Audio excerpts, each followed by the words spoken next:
Hello, everyone. Welcome to day 44 of Improving Chess. Today is a very interesting and exciting day. We have Samay who will be joining us. He's not sleeping because I was at his stream just a couple of minutes ago. And we'll have Vaibhav who's already up. So that's really cool. And we have a guest today, a very special guest whom I have immense respect for. His name is Magesh Chandran. I'll give more formal introduction when he arrives, but just to tell you guys कि कौन है वो, who is he? He is a grandmaster from India who settled in USA to do. He went to do his engineering. Then he is now settled there, and he has opened one of the biggest chess academies in the US called Chess Kings and Queens. So I'm going to introduce. He's a big trainer over there, very famous trainer, and he's going to teach something. We'll have fun and learn from him. And at the same time, I have put the link of Chess Kings and Queens in the description उनके YouTube channel का. तो आप please like कर दीजिए. Please like his channel. Subscribe to his channel would be wonderful. Abhilash Meregu, marking my attendance here to Sagar. Thank you, Abhilash. Thank you for joining in. And let me bring on the two guests. Two people have already here. Let's admit them. And I am going to remove this. Hello. Hi. In the description उनके YouTube channel का. I think तो किसी का YouTube चल like कर दीजिए please. Subscribe to his channel would be wonderful. Vaibhav, Abhilash आपका YouTube चल रहा है. Hi. Yeah, I'm so sorry. I thought you were speaking, so I didn't even stop it. मेरे को लगा आप बोल रहे हो. सागर भाई कहाँ थे? इतने दिनों बाद मिले. Exactly 1 minute 45 seconds में मिल गए. फिर पर मैं समय को देख नहीं पा रहा था, अब देख पा रहा हूँ. बढ़िया लग रहा है. समय, आप मुझे देख पा रहे हो क्या? वैभव भाई, अरे सॉरी, नहीं हम आपको नहीं देख पा रहे. मैंने ना I have done some important things, like I have taken 2 cameras, you know. देखो अब देख पा रहे हो. तो समय you should also have 2 webcams. Sorry, हमारे पास उतना पैसा नहीं है भाई. Zeus जी, आपके ऐसा 3 लाख रुपए का लैपटॉप, 15,000 का माइक, ऐसा नहीं है ना आपके पास. JBL का मतलब मेरे को स्पॉन्सरशिप मिल नहीं रहा है. ठीक है भाई. वैभव भाई कैसे हो? आज आप फ्रेश लग रहे हो. कल आप एकदम ही थके हुए लग रहे थे सुबह को, like you were tired. Yeah, this is after many days that I finally am back to my sleep. One of the main aims of Improving Chess series is to fix Vaibhav's sleep schedule. So, abhi this is like Vaibhav, आप chess में you give the right answers or not. If you sleep well, it's already a good feeling. अरे major changes आज मैंने एक और चीज try कर रहा हूँ. कल पहली बार मैं इंटरमिटेंट ट्राई किया, 8 घंटा खाने वाला. ओहो, जो भूख लगी हुई है. जबरदस्त भूख लगी हुई है. थोड़ा एक्सरसाइज करो ना. बस मैं भी एक्सरसाइज करना. यार तू 22 साल का है, तेरी जिंदगी में बहुत चीजें हैं जो तू सोचता है और तू कर लेता है. सॉरी भाई, एक्सरसाइज करना बहुत बोरिंग है यार, बहुत बोरिंग है. तो how to lose? That would be ideal thing, not to lose weight without sweating. मेरे स्कोप पे ना, अगर मैं ओवर ईटिंग ना करूं तो पतला हो जाऊंगा शायद, पता है. सिर्फ ओवर ईटिंग ना करूं तो. पर आप मस्त लगते हो भाई, ऐसे आप ऐसे मस्त क्यूट लगते हो, आपकी शेप जो है. अरे पतला. सागर शाह यार, are you still continuing to sleep only for like 3-4 hours a day? Yeah, no, yes, 6 hours usually. So 12 o'clock को सोया. I woke up at around 6:30 today.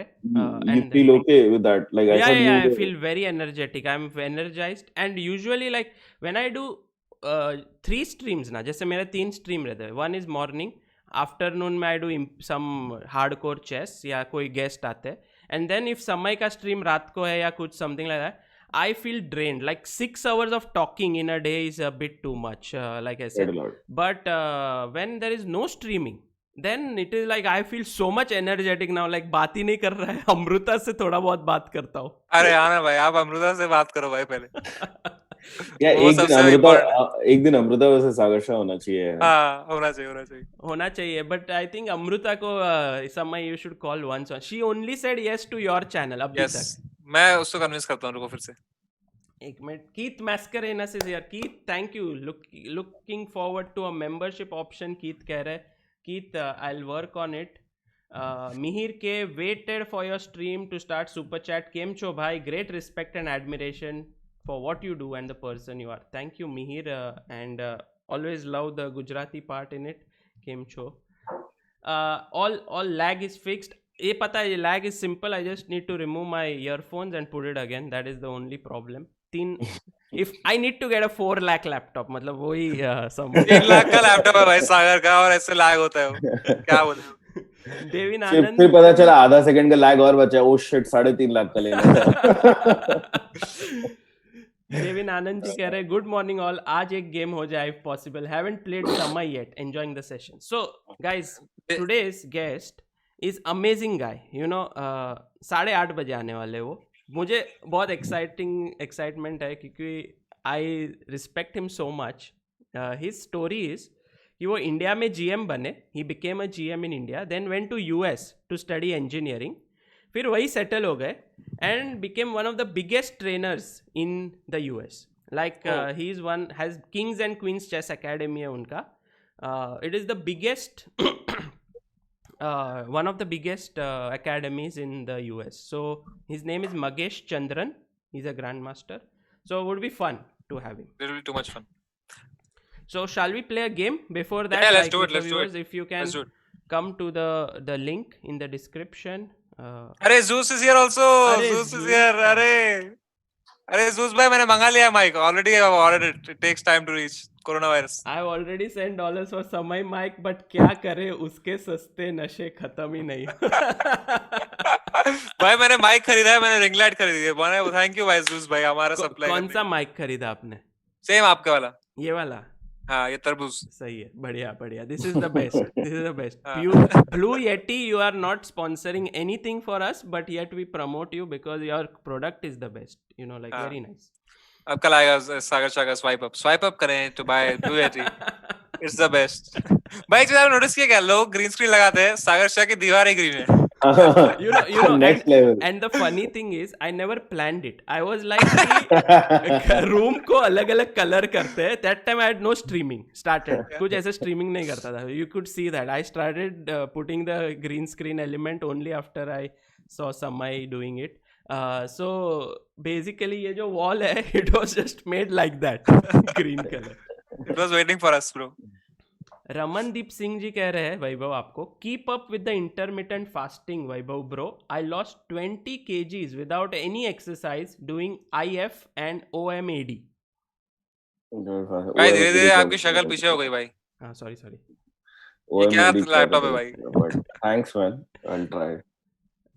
मैंने भी इंटरमिटेंट फास्टिंग तो नहीं किया था, but I started like only one important thing in my life. Earlier I was living to eat, I changed it to eating to live. मतलब जब जरूरत है तभी खाओ. And I lost 8 kgs in last. मेरे को भूख लग गई. 1 सेकंड. 20-22 साल तो हो गए, अभी तक तो ये चीज कर नहीं पाया मैं. बट आज मैं देख रहा हूँ कि अभी तक आपको कोई ब्रेकफास्ट दिया नहीं है. सो मे बी अरे no guys, the most important thing is you will not see Vaibhav eating now in the stream for some time. ठीक है Vaibhav, so let's go to the room and if you can play a game. I think before Magesh, is there someone we can play like someone super chatted we can play against them maybe? Yes, देविन आनंद के साथ समय को खेल. You have played with देविन Anand recently. अरे देविन आनंद तो मेरा अंबानी है. हाँ, तो उनके साथ आप खेल सकते हो. तो हो जाए. भाई दुनिया में सारी डिशेस एक तरफ और बनाना चिप्स एक तरफ भाई. अरे मत खाओ ये. क्यों? अभी 22 years में समझेगा नहीं आपको, बट बाद में थोड़ा प्रॉब्लम होगा 30 years पे. और फिर अगर you live only once, live young die young, ऐसा कुछ तो कोड है ना. हाँ वो ठीक. live free die young.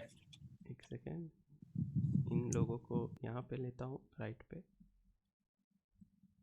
Okay, minimize this. अरे सब निकाल देते हैं. So, Samay is playing Devin Anand? Yes, Devin Anand ji, I will play with you. Who should I play? And Kabir Jain will play with Vaibhav Sethia. Okay. Adiban OP. Adiban _OP. I don't no विशी आनंद arena में है लोग या comedians room में. अब 2 room हो चुके हैं विशी आनंद अरीना में. भाई मैंने घर पे हाँ, बनाने के विषय. ट्राई किया, पता नहीं क्या बन गया भाई. तूने बनाया? मैंने कोशिश की थी बनाने की, ये तो मैंने पैकेट से खरीदा. हाँ. मैंने बनाना काट के पैन में डाला, पूरा पैन बर्बाद हो गया भाई. अरे बाप रे. तेल वेल डाला सब ने, पता नहीं, I don't know how to make it very beautiful. Vaibhav, if you are in the room. I am. कौन से रूम में हो आप? Comedians वाला. हाँ, विशी आनंद अरीना में आ सकते हो क्या? Okay. I'll send you the link on WhatsApp. All right, cool. And समय आप भी अगर if you can come to विशी आनंद अरीना.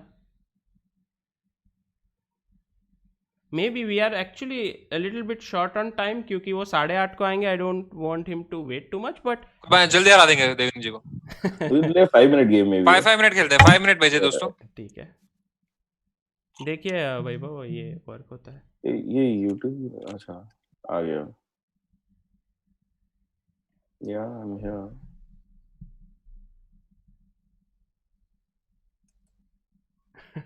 Magesh ji ने अभी he's posted on his Facebook saying excited to be going live on the YouTube show improving a chess with comedians with ChessBase India and Sagar. I think my games in itself should provide enough comedy.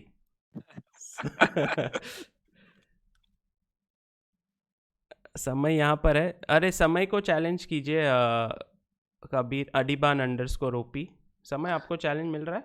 Devin आनंद कहाँ हो? I just see 3 people. हाँ, in the Devin community. Anand. Sorry, Devin Anand. I see only 3 people in the community अच्छा. on Vishi Anand Arena. But Vaibhav, I can not see you. शायद. I'll just refresh just in case. ठीक है, मैं ना ये अरे mods, if you can put the comedians वाला room का link. I am playing bro, I am playing with Devin. Can you screen share? अच्छा, you are already playing. Okay, one second. Vishi Anand Arena. Play chess.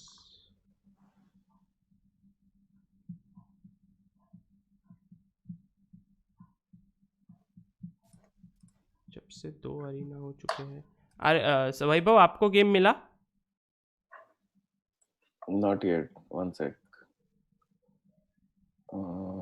हाँ, अब मैं community में हूँ. रुको, आपको अभी मैं भेज रहा हूँ लिंक. सॉरी, मैंने शायद गलत लिंक भेजा था आपको. if you can click here. No, so there are several people in the community now click this link. See if that works. Okay, 5-minute game. Samay is on white against Devin Anand ji. Devin Anand. Vaibhav का देखेंगे. Yes, so whom should I play? If you can play against Adiban underscore OP. Oh, he went. I don't know. Anyone you can play now. Okay, I'll just play the first person. There's Mist Man over here. Okay. पर वो 10 minute का game मत खेलना. नहीं, 5 minute के लिए. Okay, I'm going. Okay. Vaibhav ji is playing here.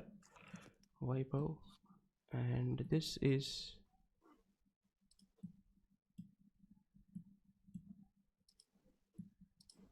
I am going to change my position as well, but first let me arrange the boards perfectly. Okay, I think guys that should be good. I hope no file is getting cut, and I will come to the center of the screen. ये हो गया. Should be good. Devin Anand ji is under pressure already from Samay. He's pushed his pawns. Mist Man versus Vaibhav. Mist Man looks like a strong player.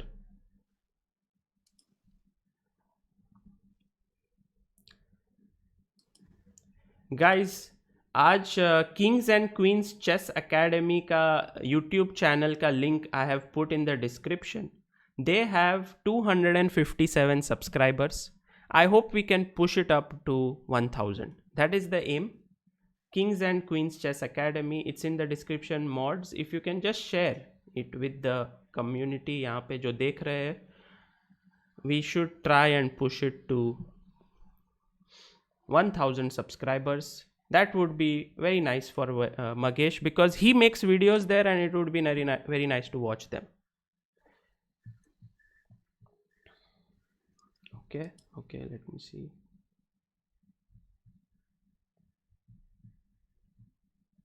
H file is getting cut. Okay, I'll get this bit in here.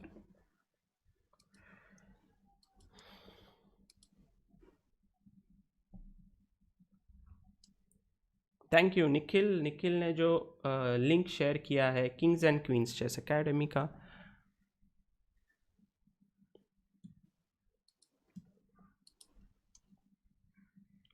Okay, let's focus on the position. Vaibhav is a pawn down already, but he's developed. But knight c7. Vaibhav has just missed this move. Knight c7 यहाँ पर. He's just losing. Vaibhav has knight f4. What was the plan to knight c7? It was a nice fork. Okay, and somehow I feel Samay has just lost the track of development. उन्होंने कुछ develop ही नहीं किया और Devinanand ji is playing like Samay. You know, he's put his bishop on d7, knight a6. But the biggest thing that Samay has is space. If you see space, just castle. And I like white's position. Because knight is slightly out of play. Bishop can come to f4, attack this pawn weakness on d6. I like the position. I like. Yeah, Sumit, in Vishy Anand Arena, I think the challenges do not work. We should come back to the comedian's room. That is much better. Because Vishy Anand Arena is for tournaments that we keep.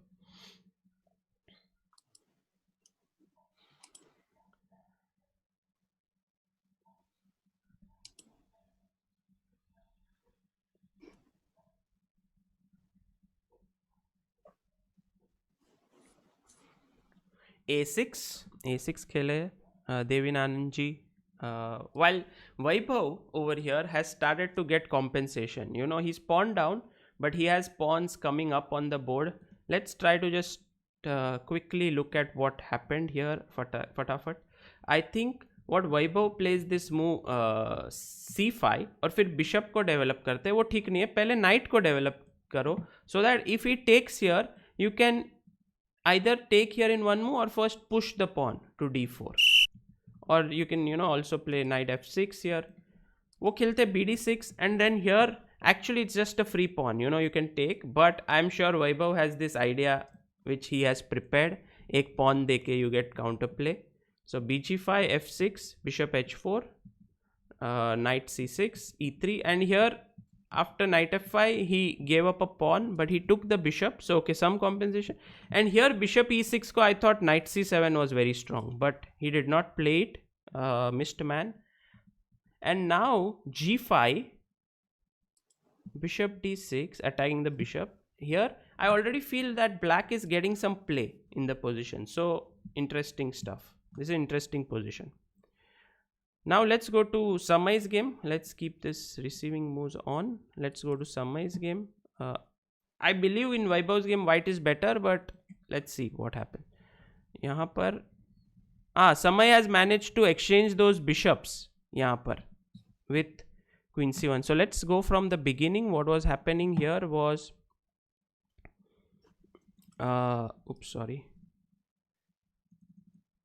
c4, c5, knight c3, knight c6, e3, knight f6, d4, e6, d5. Yeah, this is the point. I think Devin ji next time play cd, ed, and d5. ऐसे खेले so that he doesn't get space. d5 was good move by Samay, very good move. Knight b4, e4, gaining more space, and yes, ed, d6. And now Samay should have kicked the knight with a3, but a queen a4 check was just waste of time. And here Devin could have just played bishop f5 it seems, yeah, and c2 पे बहुत pressure आ जाता था, knight c2, and he would have got a great position, but he went g6 and now he pushed him back, knight a6, knight f3, and you see, even in spite of losing two moves, queen a4 check, queen d1, white still has space. And I think Samay, you should have gone bishop f4 here, not bishop d2. Bishop f4, attacking d6, and then same idea with queen d2. But he wanted to exchange the bishops here, which is not bad. Slightly passive way to play. b5, good move by Devin, takes.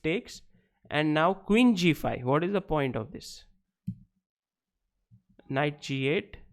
Doesn't exchange the queen. That's a good decision. Queen f6. And Samay was nodding his head. Let me just see what has happened. Kya ho gaya? Problem. Oh, he plundered a queen. What happened?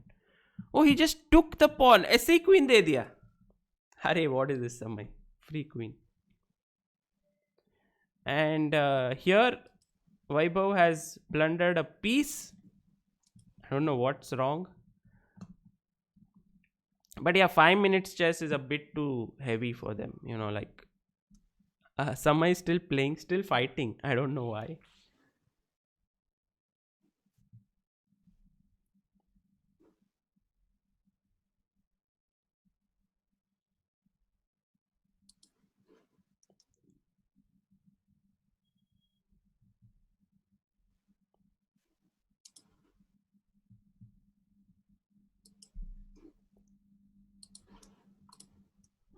I think both the games are lost. I would just like to see. Samay just blundered the queen without any reason over there. But I want to see how Vaibhav lost a piece, because this is also a losing position for Vaibhav. So knight c5, and now Vaibhav played bishop c8. Okay, this is fine. Bishop c4, king h7, knight a4, bishop g4. Okay, why bishop g4? Knight b6, and he took bishop f3. Here he should have taken just a b6, but he took bishop f3, gf3, and what? He just gave up a piece. Like, array, Vaibhav, you can just take back this. Why knight e5? I don't know why Vaibhav played like this. No idea. But now white is completely winning. Let's see if Missed Man can convert it. And Samay is having fun here, just playing, but there's nothing to have fun. He just lost. Oh, he's going to win on time. Oh, his time is a factor. That's the reason. Samay is going to win on... Oh, he's lost the queen. But he gets another queen.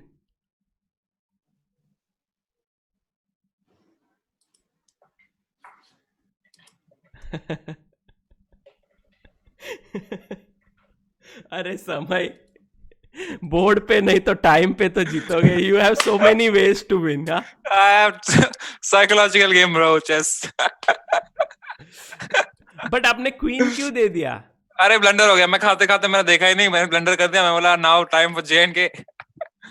No, but Devina Anandji, you played well, but Samay just was playing too quick. I think when you had already won the queen, you were what? Yeah. You had 1 minute left. So in 1 minute, you have to play very fast. Like, you cannot take time for your moves. Same, even I don't have mouse, bro. Even I don't have mouse because I don't know, I can't find my mouse. Otherwise, I would have played even more fast. But still, you won on time. Samay, actually beating Samay is like you have to beat him on the board and then also take care of your time. In the opening, the mid game, the end game, and time. मुझे लग रहा है Vaibhav is also going to win in the same way. Can you see the board? I'll share with you. Oh man, can't believe. Oh, this is the biggest J&K I've done. मतलब इतना time difference से कभी नहीं किया मैंने. देख रहे हो आप right पे Vaibhav का game? हाँ. Vaibhav also has a piece down, but Vaibhav is making a queen, A1 queen. अरे बस कर दे भाई J&K भाई Vaibhav. रुक जी. Devin Bro, Anand make me proud. Had no mouse, good game. Devin Anand कोई को mouse नहीं अभी गुस्सा आता रहेगा, but he's very kind. He's saying good game. Hey, actually Vaibhav can checkmate him with queen e5. What did Vaibhav play? Vaibhav का time क्यों रुक गया? I think he mated knight d5 and that the missed man resigned, it seems. No, I mated him. Queen e5 खेला आपने ये position में? Yeah. Oh, fantastic. I mean, both of you completely losing, but you were able to win on time. Both of you. मैं completely losing था. मेरे को तो लगा मैं एक पॉइंट डाउन था. ये पता है checkmate मेरे को दिखा नहीं था. मैं तो वहां लाया और हो गया. मेरे को दिखा नहीं था. Okay, so I'm going to right now close the boards. Later on we can analyze these games. Magesh is here, so I'm going to invite him. Wait a second. Samay already.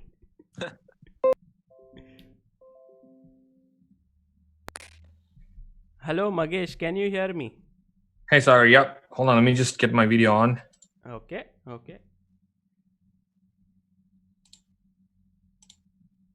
right. Oh, nice. Magesh, hi. Welcome to the show. Hi. Hey, Sagar. Hey, Samay. Hey, Vaibhav. Hello. Hi, Magesh. How are you? समय आज आपने वो नमस्ते नहीं किया. Usually Namaste. So whenever I invite a guest on the show, Samay is like namaste, like very respectfully. Great. Welcome, Magesh. And you have seen Vaibhav and Samay playing chess since the last 3 months? Or I've been following on and off. Definitely, I've seen them play. I watched your 4-player chess. That was awesome. Oh man, I hope you didn't see the previous game. I watched one of the games where you were teaming up against Anish. If I remember right. Oh yeah. It was really funny. I thought it was cool. Fantastic.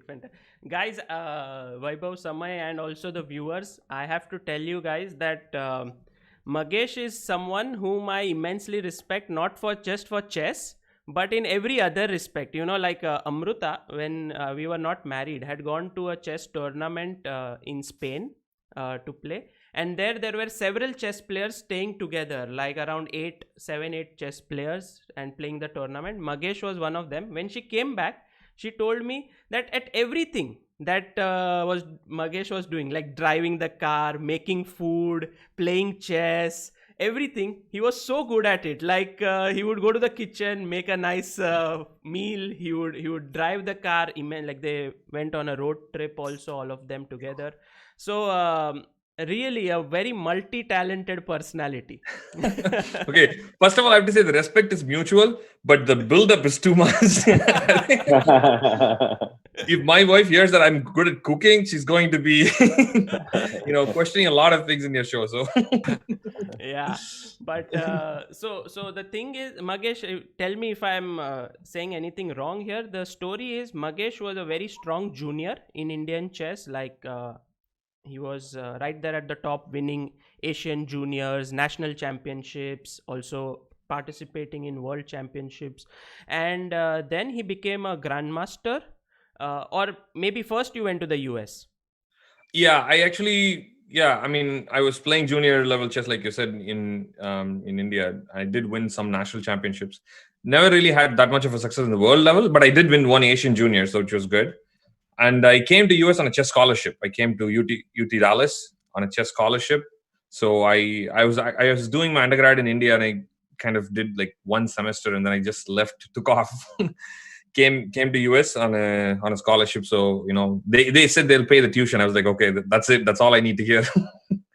So yeah, I came here, and in UT Dallas during my studies there is when I became a GM. Yeah, and he became a GM there, and then I think you played chess for some time, but then you started your chess academy over there. That's right. It's been about 7-8 years since we started an academy. I've been teaching on and off for a while. I think the day I started school, I was teaching a little bit here and there, but yeah, so the last 8-9 years we have a chess academy. But I've been listening to some of the things you're saying, Sagar. I think it's too much. We have an academy. It's reasonable. We teach kids, and we're good. We're happy. It's definitely becoming one of the biggest, if not the biggest, and also I'm sure it's the biggest chess academy by an Indian in the US. I don't see any other academy being so big. That's very much possible, but we can also narrow it down even more. You can say a few more things, and I'll definitely be in the top then. Yeah, but so the thing is that Magesh teaches right from beginners to grandmasters. Like he has this entire array, and I have seen him doing that. Like he can teach a GM, and next minute he goes and teaches someone how to move pieces. Like ye pawn hai, ye bishop hai, ye queen hai. So today is going to be fun session Yeah, I remember once there were like 2 other GMs who were visiting US, and Kirambi was one of the GMs who was visiting, and I was giving him a ride from a tournament. And on our way back, we had to stop somewhere, and like I had to teach a class. I said, "Can you wait for an hour? I have to teach a class." And I walked into the class and I started teaching how to move the bishop. And he was sitting there and I was like, "What are you doing?" well, this is my lesson. I mean, I cannot teach anything more. And this kid doesn't know how to move the bishop. So, and you are also a very passionate trainer. You love teaching. Yeah, definitely enjoy teaching. I think chess and teaching have come together for me. I really enjoy that. Yeah. Fantastic. So, guys, before we begin today's session, you have any questions for Magesh, Vaibhav, Samay? Sir, how to move bishop? I am very good at it. If you can book an appointment and I can spend an hour, charge you in dollars and teach you that, Oh, man. But so we are ready for whatever you have for us. We are ready. Okay. Excellent. I was actually not so sure. I mean, this is really cool, actually. Chess with comedian sounds excellent. Yeah. So I was not so sure which way to go, but then I thought, you know what? My games, I can show you some of my funny games. Okay. Not just the chess part of it. I think there are some stories with it. If there is one thing I can take pride in, I think I've been entertaining with my friends in the chess field. So, I thought I'll show some of my games, some crazy ones. So, and maybe take it from there. Fantastic. Yeah. And whenever you have, Magesh, any questions, you can ask them, so they can answer them. Yeah, like absolutely. I'll try to pause and engage, and so it's not a monologue. So I just share my screen. Yeah. Yeah. Priyam Trivedi, good morning. Thank you, Priyam. Welcome to the show. Thank you, RNB News. Okay, guys, and Magesh, I had put in the link of your YouTube channel, Chess Kings and Queens. Are you active there? We just started it, actually. Yeah, I mean, I guess this current situation has made all of us jump more online. Right. I mean, you are doing a great job online. We just started posting some basic videos. Yeah, it's probably like a month. But you will post more stuff there, right? Absolutely. We right now I'm doing a couple of like weekly things where I just analyze a game with some of my students, or we do challenge the chess coach kind of thing. And those are like the weekly activities. I try to post something. I did a Paul Morphy video series, and I think, and I also started a series that just didn't go. I'm going to show one of the games from that. I tried to start a series called Intellectual Honesty. So I did one video on that. I'll show you that game. You probably will know what I'm talking about in that one. Okay. So yeah, but yeah, that's about it. We're just doing a few videos a week, and yeah. Fantastic. Okay, so guys, subscribe to Magesh's YouTube channel. It's called the Chess Kings and Queens. The link is put in there by the mods. Wonderful, and people can subscribe there. Sure. I think you have to let me share. Sorry. I'm very sorry. Yeah, just a second. By the way, I noticed, Samay, you were wearing a NASA t-shirt, I guess, the NASA. Yes. And I brought my own version.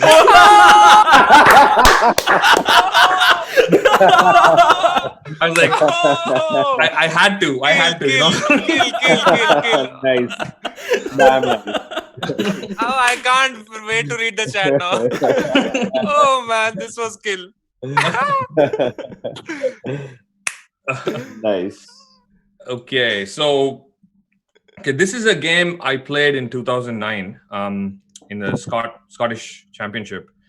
And, we were two grandmasters, me and another grandmaster, Arun Prasad. We both were actually traveling here together. And I have to say, I was kind of in a happy place in this tournament in general. It's one of those years I remember that, I was kind of just happy. Literally walking around the street, like so happy, like that kind of a feeling. So I was playing better chess, in my opinion, because I was just really in a good place mentally. But yeah, this game stayed as one of my favorite games, but there's also like a small interesting story within it. So I was playing like this. I think Jonathan Rowson is my opponent. He's a very famous grandmaster. He's a good author, and he has written some really good books. I was playing him. He was probably the second or first seed in the tournament, and so I once the padding was out, I just did the most logical thing. I went down and watched a movie. So I was like, okay, I don't think I have any chance with this guy. So let's just watch a couple of movies. And then I didn't really prepare much. I went to the game, and I opened with e4.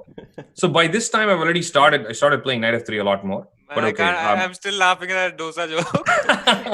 Magesh, the chat is just gone dosa. Everyone is like, that was the coolest move ever. Yeah. I don't think you can show any move that is cooler than that. I think I should have saved it for the last. Yeah. I mean, see, this is a rookie mistake. I'm not a comedian. Oh man. Okay. Now I have to get your focus on chess. Yeah. So I played. I played white. I was playing the open Sicilian. I'll just get through the basic part, and then we'll get to the most interesting part. So Magesh is white, and his opponent is Jonathan Rawson, who is a very strong GM. His rating at that time was 2591, and Magesh was 2493.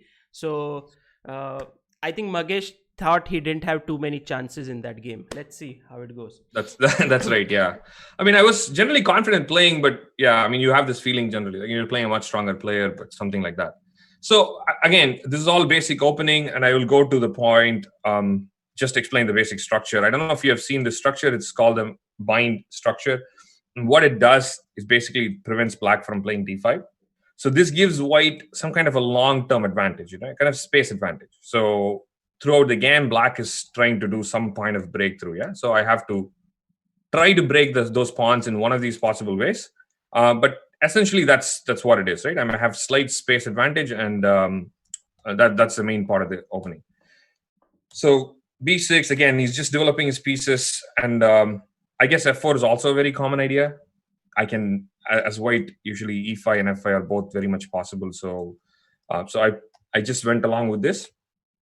I'll get to the point where the development is done. King h1, again, getting out of this diagonal. It's just usually a dangerous diagonal, right? So getting the king to a safer square, queen c7, and bishop to d2, and finally he played h5. So this is the first part. I started thinking that I probably forgot what I need to do against this.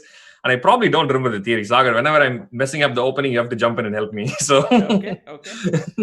You know the funny thing is, yesterday we looked at Mikhail Tal game on the stream in the last half after Stanley had come. And somehow it was very similar, like black had gone h5 and Tal had these pawns on e4 and f4. And then he went crazy, with an attack. I guess to some extent I did that too. Okay. By the way, I heard your stream yesterday. I was like, I think I told you the story about Maurice Ashley. Yeah. And then I became Maurice Ashley. I forgot. Yeah. Like I was saying, and then I remember, but in the stream itself, I said Maurice Ashley. I saw that you said it was actually Maurice Ashley. It was a cool story, right? I mean, he did go and played a game against Will Smith, and he told me the story himself, which is pretty cool. Yeah. So anyways, h5 was played here, and at this point, of course, black is clearly saying that they don't want to go the regular route. Yeah. So black's not probably going to castle on g8. Maybe leave the king in the center, or maybe also castle long. So I mean, I at this point started thinking a little bit. Of course, it's a long time ago, so I cannot probably tell you exactly what happened. But this is the first part where I started thinking, okay, I need to figure out what is going on. And I found an interesting idea. I thought, at some point I want to play f5 and clearly put some pressure on this e6 pawn. And so I found an interesting idea of rerouting this knight. So I played knight to d4. And I thought it also makes sense that he played h5. So now if I ever have to go here, I could actually go to g5.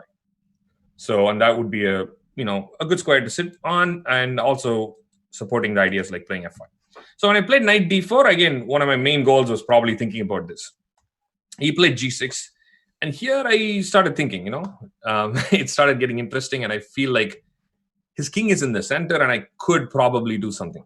So for example, I played f5 and he played e5. Oh, actually, sorry, he captured, and then he played e5. So what do you guys think? What can I do here? Any suggestions for white? What move should I give us like 3-4 hours? I thought for a second he's going to seriously asking for a few minutes. Yeah, Akshat Chinoy says, great work with the academy, Magesh, from Wake County, NC. Oh, Wake County, NC. That's where I live in NC in Wake County. Yeah, so. Oh, nice. I got someone local watching it. Nice. Yeah.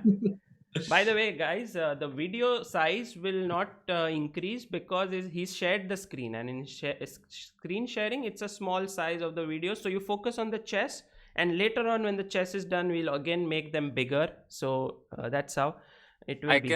I can help you if you do display capture and then crop this part and then drag it becomes big. I know this part. Yes. Should I try it? You can try it. Anyway, we are thinking for a decade. Okay. Display. Thinking for 2-3 hours, yeah.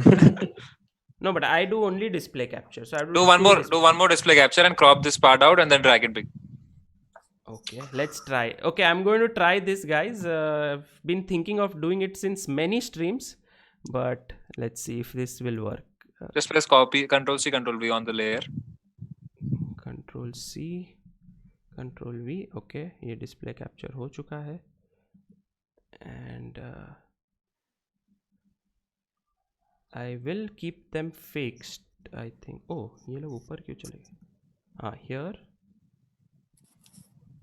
Oh, it's not easy. It's not simple. Just crop that. Alt दबा के you can crop it. अरे वो when I minimize it, you guys go on the top like ऐसे, and then when I maximize it, you go on the right. So I need to see it to crop it, but I can't see. It's a little bit complex. Okay. I should do it some other point. Okay. This thing. Yeah. Let me just. I am thinking of Sure, we can do some candidate moves. Yeah, what are you thinking about? knight f3. Okay, so definitely one of the candidate moves. Anything else? There is one. If knight jumps to e6 and the pawn captures, then actually no. Well, pawn captures and then we capture back with the f pawn, and then the bishop goes to g6 I like this. for a check. For a check, You're more adventurous, yeah? But So- I didn't go anywhere further. But that's good enough to get you curious there, right? So to say that you give up the knight, and then there are two reasons. One, of course, the rook opens up on this file, and the second reason is that the bishop gets to g6, right? Yeah. So I actually calculated here a little bit, and I mean, before playing f5, of course, because when I played f5, I had already made up my mind to play knight e6. So I spent some time, I calculated, and I'm going to play the move out, and then, of course, we are going to try to calculate some of this together. So I did play knight e6, and after pawn captures, I was calculating, what would black play here, right? What do you guys think? So the knight's under attack. If I win the knight back, then I think black is completely lost, yeah? So there's no compensation for what happened. So the knight has to be saved. Let's do some candidate moves again. Knight c5 comes into mind. Absolutely. Fair enough. Anything else? Knight f8. f8 is a better idea, I feel, because the bishop just stopped then. Oh, the bishop is also stopped. Fair enough. Yeah, you're stopping bishop g6 check. That's right. So I looked at both the moves, right? Knight c5 and knight f8. Again, let's try to calculate a little bit of this, and then we'll see what happened in the game. Let's, for example, look at knight c5. So what's the next most natural move that you can think of? Bishop g6 to ruin the very castling good. privileges.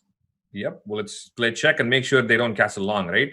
It makes a lot of sense. So the king has to move. I mean, obviously the king will not move to f8, yeah, because the rook is just right here. Yeah. So the king goes to d8. But now you have to again follow up, right? So when you have a strong initiative, you have to keep coming up with forcing moves. I So think it looks like Samay, you have something? Is it bishop g5? Bishop g5. Okay. Yeah. Absolutely, right? That's like, again, a forcing move because you're hitting the knight. Now, any forcing move usually becomes a candidate move. You start calculating all of these ideas. But I'm going to save my knight, so let's think of some candidate moves again for black. So we're kind of pushing this variation further. I think knight goes to h7. Okay, let's try knight h7. What do you think white can do? I would rather go knight d5. Well, knight to d5, But then yeah. Bishop I'm takes. going to take first. How I think you about, can win material. rook to f7? Okay, that's a very valid move. I guess, what do you expect black to respond with? Bishop- Knight captures g5. That's right. G5. So I'm actually So I think threatening I'll to take on capture the bishop on e7 and then play f7. Nice. Right, you take on bishop takes e7. So when you see checks and captures, they always go to the top of your variation, yeah? So queen, I guess I'll have to take with the queen and maybe just rook f7, yeah? Yeah. And I'm guessing this should be good enough because after this, I think I can just take the piece back. Yeah. Right, because rook has to take and bishop takes. And now we are equal material with the king still being in a very bad place. So white should be clearly better here. So knight h7 doesn't work. Anything else? Knight g4. Let's try knight g4. Same thing. Bishop takes on e7. But now you don't get to pick up anything on h7 though, right? Yeah. So if you play bishop e7, I play queen e7. Then we play rook f7 regardless. And then I take your pawn. But the end problem is you're not capturing anything on h7. Oh, yeah. Okay. So how about just h3? Okay, so but the bishop here is hanging though, yeah? We win a pawn. Oh, one more danger about this. Actually, the whole point of this h5 line is this: they want to open up this file. Yeah. Yeah. I forget what is the name. Is this called like the fishing pole or something? I don't know if Sagar, you are familiar with this. No, I am not aware, but yeah. I think the sacrifice on g4 where they give up the piece to open up the h file. I think it's called like, I don't remember. Yeah, I'm not good with these names also. Yeah. So. Okay. So anyway, so the point is, yeah, h3 doesn't help so much. You don't get to win the knight. It's pretty dangerous. I mean, if bishop takes e7 does not work, the next forcing move could be. You guys already thought about this move. Oh, now rook f7 is it? Yeah, of course. Now I can play rook f7. Yeah. Yeah. So now you're creating this strong pin, and again, it doesn't look easy for black to defend this. Yeah. In fact, the only move, I guess, is bishop takes g5. Right, that's almost forced for me to do that, and I have to give up my queen. So the question is, how would you judge this? Yeah, so would you say this is better for white or black? And that's the tricky part. Now it's white to move, right? It is white to move, yes.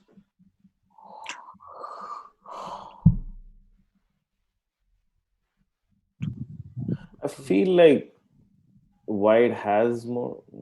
I can't be sure. Oh, material-wise, black is up. Yeah. Black is up because two pieces. Yeah, I have two pieces on a rook. That's right. Yeah. So black is clearly up. It's not good for white. But I do have this really strong pawn on e6, right? And also, for example, I can play knight d5 check right now, and black is pretty much forced to take this, right? Then you give it an open file on C. I'm trying to somehow convince Samay to take the wrong side. No, but then what do you do with this? Yeah, I mean, black is better. I was just trying to convince you to somehow take one side. But okay, clearly you're not falling for this. So yeah, this is actually better for black, but I didn't know this. When I was calculating this in the game, I thought this is still interesting, you know. I thought this is, because I thought I'm going to get b4, and, you know, if my queen gets in somewhere, you know, the king still seem pretty weak to me. But the computer thinks it's just it's nothing. Black is just better, clearly better here. You calculated all until this point before playing your knight to e6, yeah? Well, yeah. So I did calculate it. But then there's a funny part of my calculation that's coming out. There's a good part and there's a bad part. Yeah. So I spent most of my time calculating this variation alone, right? Okay. And somehow what Vaibhav was saying I didn't spend too much time on that, which was knight f8, right? So knight f8 also stops bishop g6. The reason is I thought knight f8 is just immediately losing, because I felt, well, I guess the same forcing moves in play, right? Bishop g5. And I just didn't know what black would do here. What do you guys think? Let's see if you can think of what black can do. Because the knight's under attack. And now I have rook f7. But remember this, now the difference is the queen's unprotected. You cannot even give up your queen for anything. So if I play rook f7, I'm just kind of getting through your 7th rank and getting all the pieces. So I just didn't know what black would do. I mean, knight h7. Which knight? Sorry, knight 8 h7. So, okay, knight 8 h7. So let's see what, again, checks and captures. Let's see, what do you have? Oh, we have bishop g6 check. You have bishop g6 check? Bishop just captures on h7. That's right. I think this is also pretty strong, right? Because if you take, if I take with the rook, yeah, the knight's hanging. If I take with the knight, then again same threat, rook f7. Or also you can just throw this in. I mean, it's totally crushing, yeah, because I get rook f7 next, and it's just basically, I think. But yeah, rook f7. Well, rook f7, knight takes g5. But yeah, queen h5 check first should probably be clearly winning. So knight h7 is not possible. What else do you do?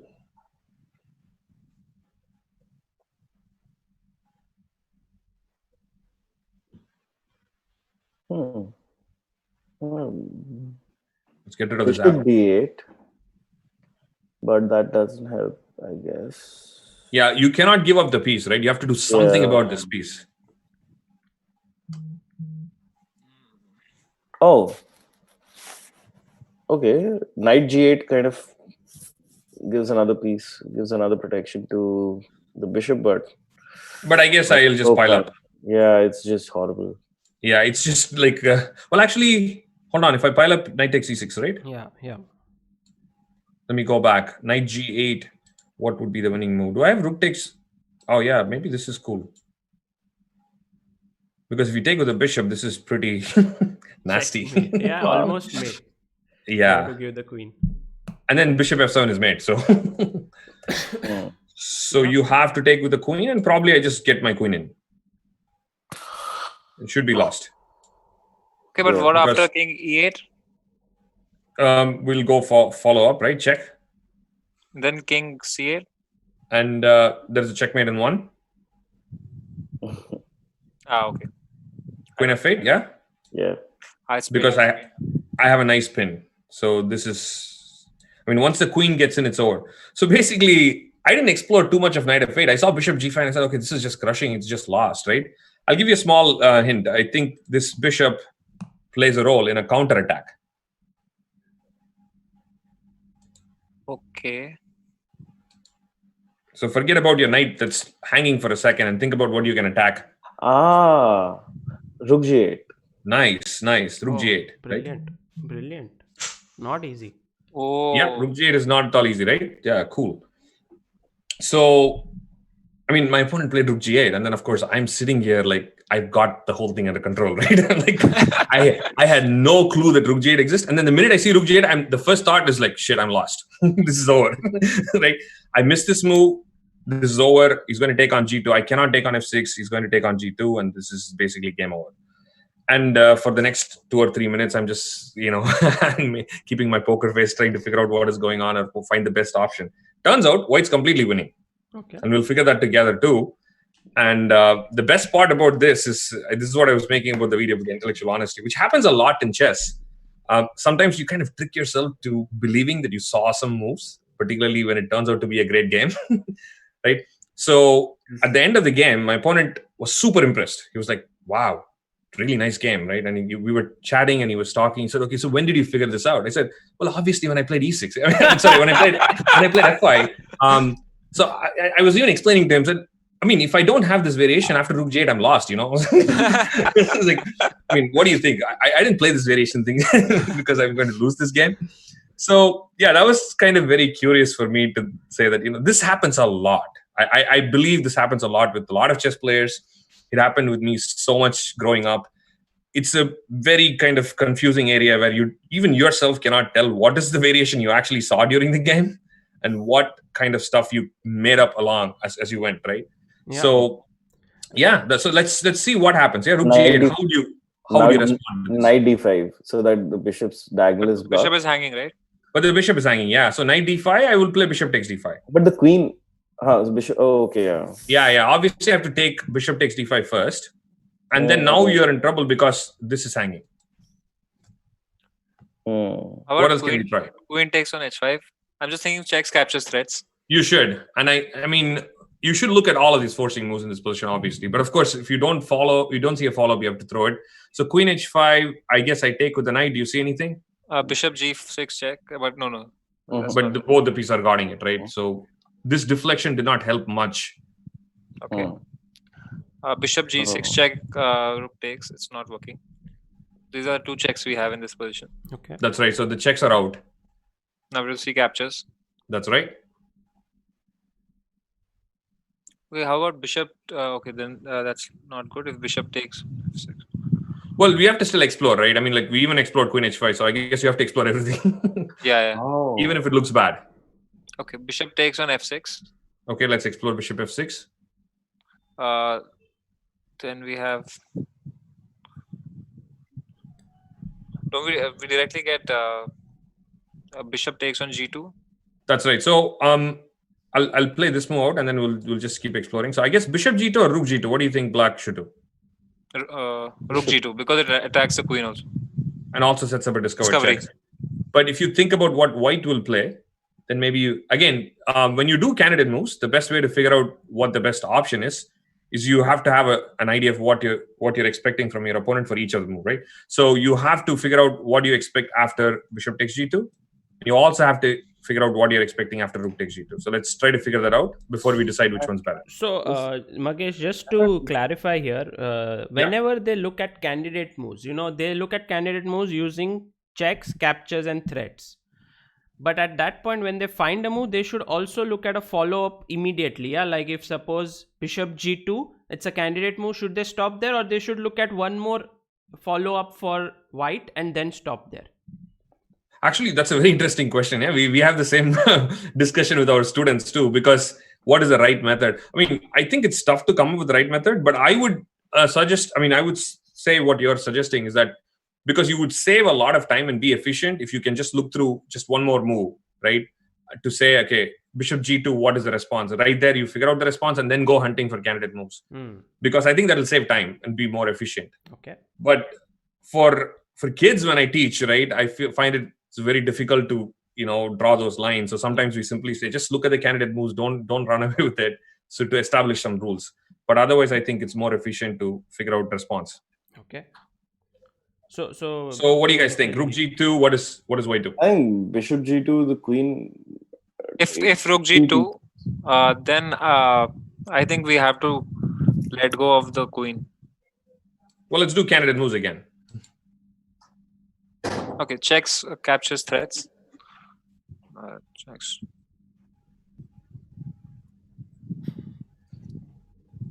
Bishops. Well, yeah, I was thinking now queen captures on h5 is a genuine threat. Of course, now it's a check. It's not even losing queen, yeah? Yeah. So that looks like a move you have to calculate. Oh, yeah. So what do you think black would do? I think first... Only move is... knight to g6. But bishop takes... Well, actually, this is a discover check. Don't forget that. Yeah. You could use the discover check. Oh, yeah. Rook to g6. You could play rook to g6 check. But again, the point is this discover check is not so harmful because I can easily block, right?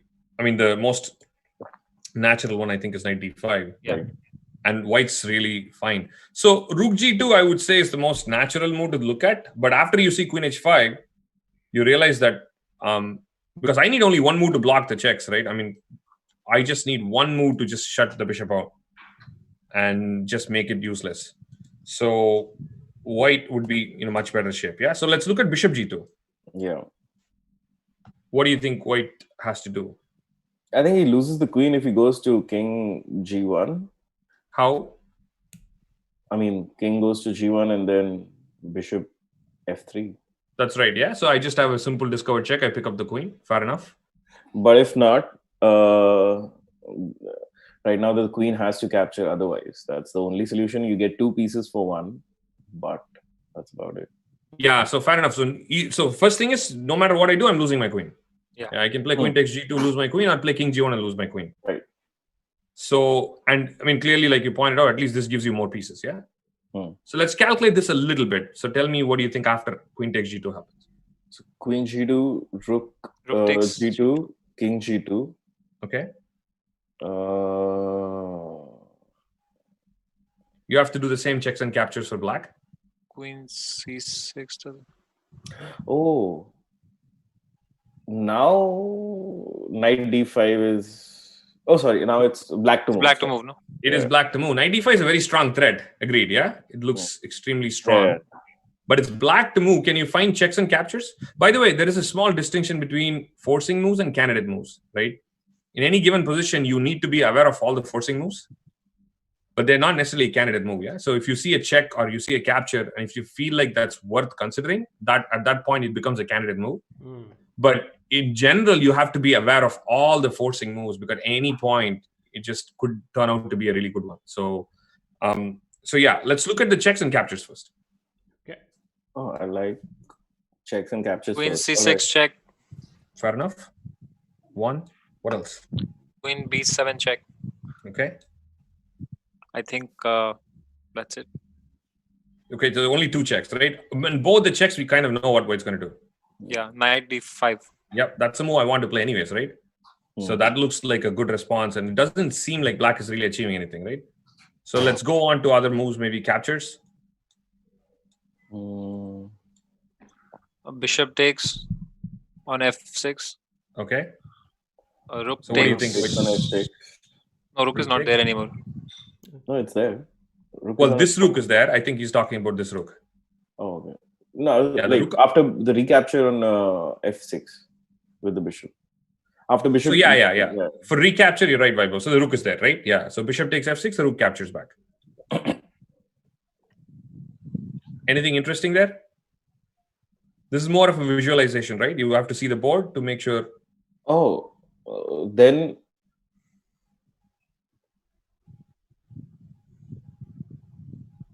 So the position here that we are discussing is queen takes g2, rook takes g2, king g2, and now bishop into f6.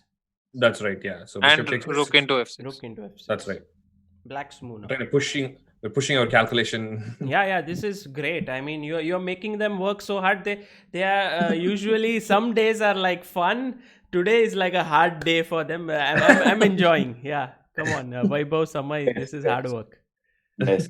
I have a feeling like as white, I would rather like try to pile up on the f file, but I'm just thinking how to avoid with black. But first, black the candidate moves, right? Sorry. That's actually, you have to basically stop your calculation at some point, right? So you have to stop to say, because we cannot keep on calculating forever. So you stop when you run out of forcing moves and you just make a judgment. So the only question is, do you see any forcing move after bishop f6, rook f6? If not, we can stop it. Any checks, captures that are different, lines that opened up a little bit. Okay. After the king is on g2, so the queen goes to g7. Very nice. That will capture the rook. Yep. Queen to g7 will be a double attack, right? So let me just show you. So you do bishop takes f6, right? Now the point is I cannot take it back. If I take it back, I lose my rook. Yeah. Right? So white has to play something like knight d5 or something. But the point is, to just show everyone, this is the winning variation and black is just picking up the rook and it's game over, right? So if I don't take it, I could throw in knight to d5. But again, white will escape because there is a check, right? So the check will save the queen and then, of course, I can move back. I mean, maybe some compensation. I don't know clearly. Maybe I will still have a chance to win the bishop. I wouldn't rule out white's position completely, but I feel like the extra queen should still matter the most here. But the interesting thing is white has a different option. So we saw this whole sequence after bishop g2. Luckily, this idea came to me pretty quickly, so I was able to easily make it look like I saw this the whole time. So do you see anywhere that white could kind of change it a little bit? You guys have learned the concept of intermediate move, yeah? Yeah. Intermezzo, intermediate move. So that's one thing I want you to think about. So the most common moves that you play are just like natural captures, recaptures, that kind of stuff. I want you to just pause there to see if you have anything better. Right now we are in a check, so we have to take that bishop. Yep. Okay, so queen takes and the rook takes back. Yeah, and then... Now we have to think. Yep.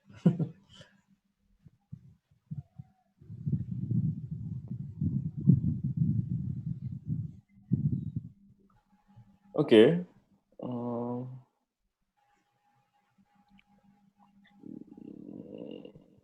Bishop to e4 does get both the rooks on the bishop. Okay. But the move that you really wanted to play. Is it knight d5 after queen takes, rook takes, king takes, bishop takes, and knight d5 instead of rook takes on f6? I think you skipped one extra move. So you have knight d5 as your main idea, but can you do it even earlier? Queen takes, rook takes, and then knight d5. That's right. Very nice.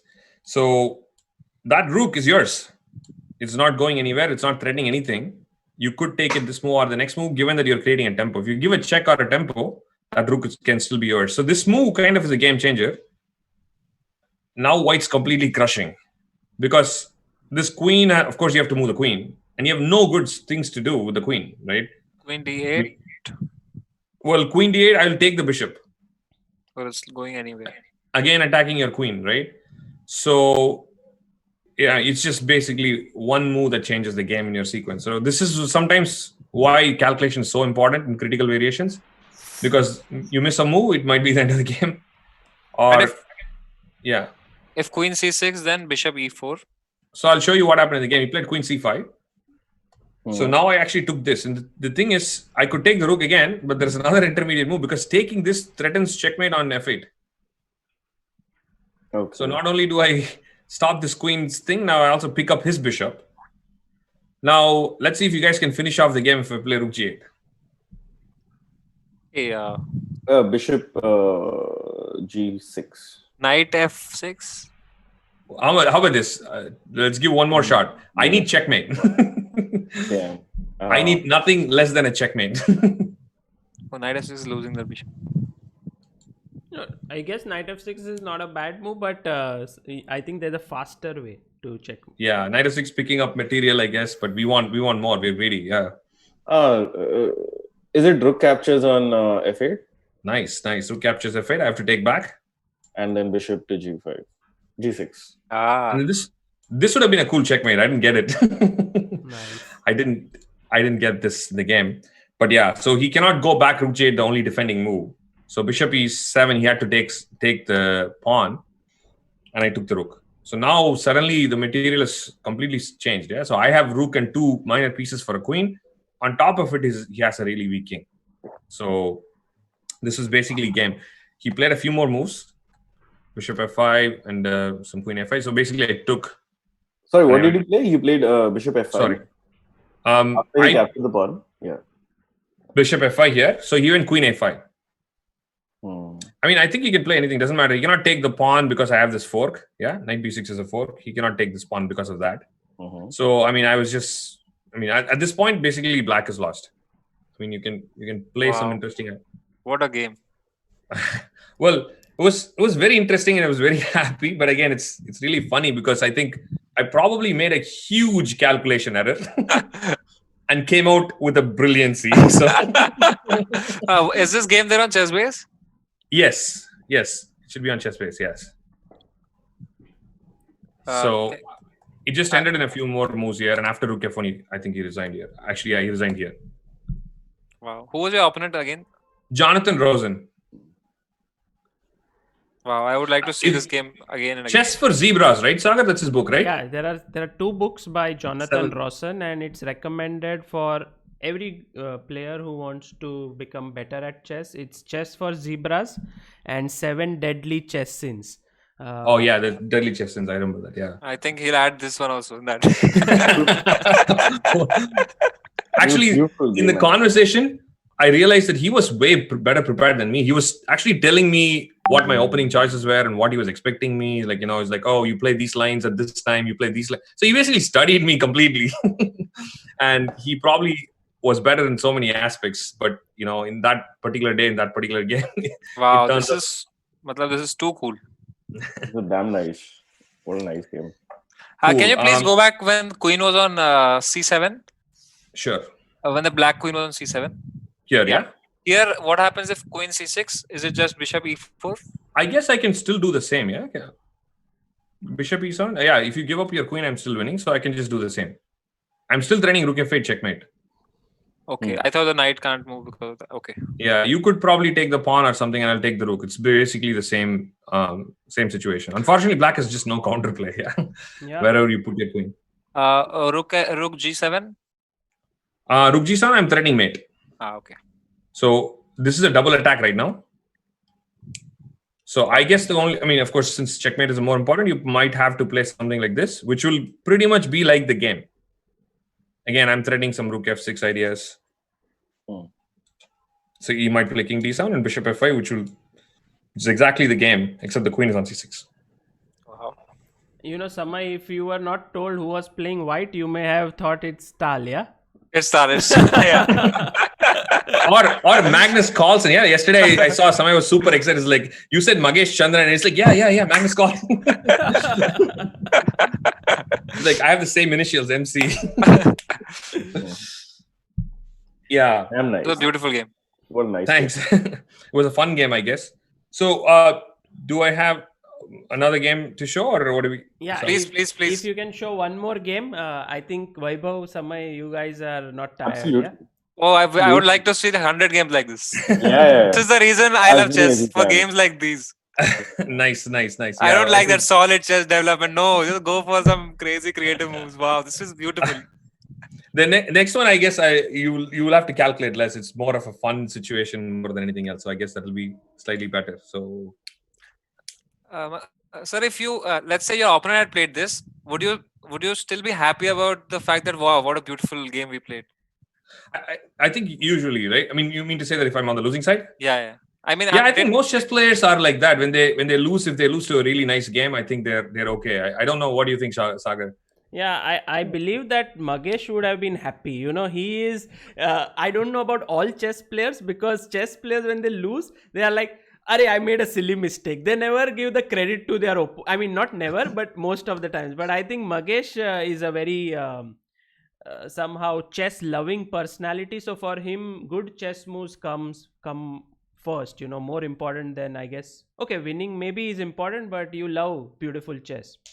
Yeah, you're right. I guess losing is always tough, right? I mean, we just cannot at any point, at any level. I think losing is always going to be tough. There is nothing you can do about it. But if someone's going to beat me, and if they beat me like this, maybe it's better. And then they say that they knew it. Yeah. I'm sitting there already. I'm pretty sure Rosen was thinking, right? That like, I know he didn't see it, but there is no way to prove it. Until I came about and started confessing to it. So yeah, did you watch this video already? Like the one have you made this already on your channel? I made a small video about intellectual honesty and about this game. Okay. Right? It's kind of explaining the same thing to say. Actually, it came to me when I was working with some students, right? And I'm sure most of you come across this. You talk to someone and you know that they didn't see something, just you for sure. And your students say, I saw that. Like, you saw that you're losing your queen and you still did it. It's like, yes, I did. And that conversation at that point starts becoming, like, okay, you cannot do anything anymore. But I mean, this happens, particularly with kids, it's even more, right? I mean, they can't even tell easily what they saw or what they didn't see. And also, you are built in such a way. I think it's so much better for us to come out with a story like that. Yes. Right? Yes. I mean, I remember this game after so many years because of the story that I have with this game, right? If the story was like how stupid I was or how I messed up in a simple calculation, I probably won't remember this in a very fond way. Yeah. Correct. Basically, Sagar, like how I didn't find Rook F6 against Joel, but then when you told, I was like, yeah, I found it. Exactly. Exactly. Magesh, there was this amazing tournament that Samay and his friends, all the comedian friends, organized. And in the semi-finals, Samay was playing against Joel, who is also like a good chess player. And they had this game, very intense game.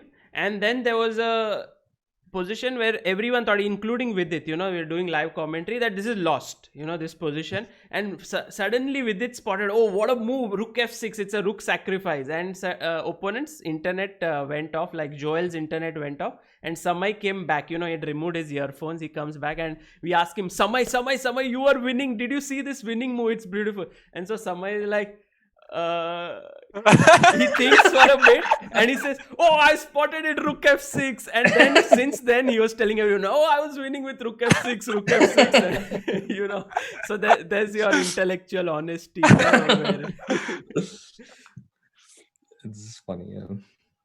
Okay, so I guess I'll I don't know if I already changed this game. Let me see this. Okay, so this is a really interesting game. I was not an international master yet. I was playing in Chhattisgarh, and this was actually a really nice tournament. This was 2002, so many years ago. I think the one tournament where we felt like chess players were celebrities was this one. They had a big, I think it was a newly formed state or something at some point. I don't remember exactly, but the chief minister was behind the tournament, like funding it and all of those things. So they had a van for the chess players. We could go anywhere in the city. So we would say we want to play badminton, they will take us to a badminton club. So it was really a nice tournament. We felt like, oh, we're important. Was it called the Pillu Modi tournament or no? This was not that one. No, I don't think so. This was just called the Chhattisgarh International or Chhattisgarh Trophy or something like that. Okay. Yeah, and so this game also has an interesting background. My opponent is Grandmaster Praveen Tipse. Very strong grandmaster. You're probably familiar with him. And Just to add here, he is India's third grandmaster. First one was Vishy Anand, second was Dibyendu Barua, and third was Praveen Thipse. But in order to make your GM title, you need 3 GM norms basically. And the person in Indian chess who got the first GM norm ever in the history of Indian chess is Praveen Thipse. So, he's a big legend, and he's the only GM until now to have come out of Mumbai. So Mumbai has a lot of chess activity going on and stuff, but until now there's been only one GM, and that is Praveen Thipse. Wow.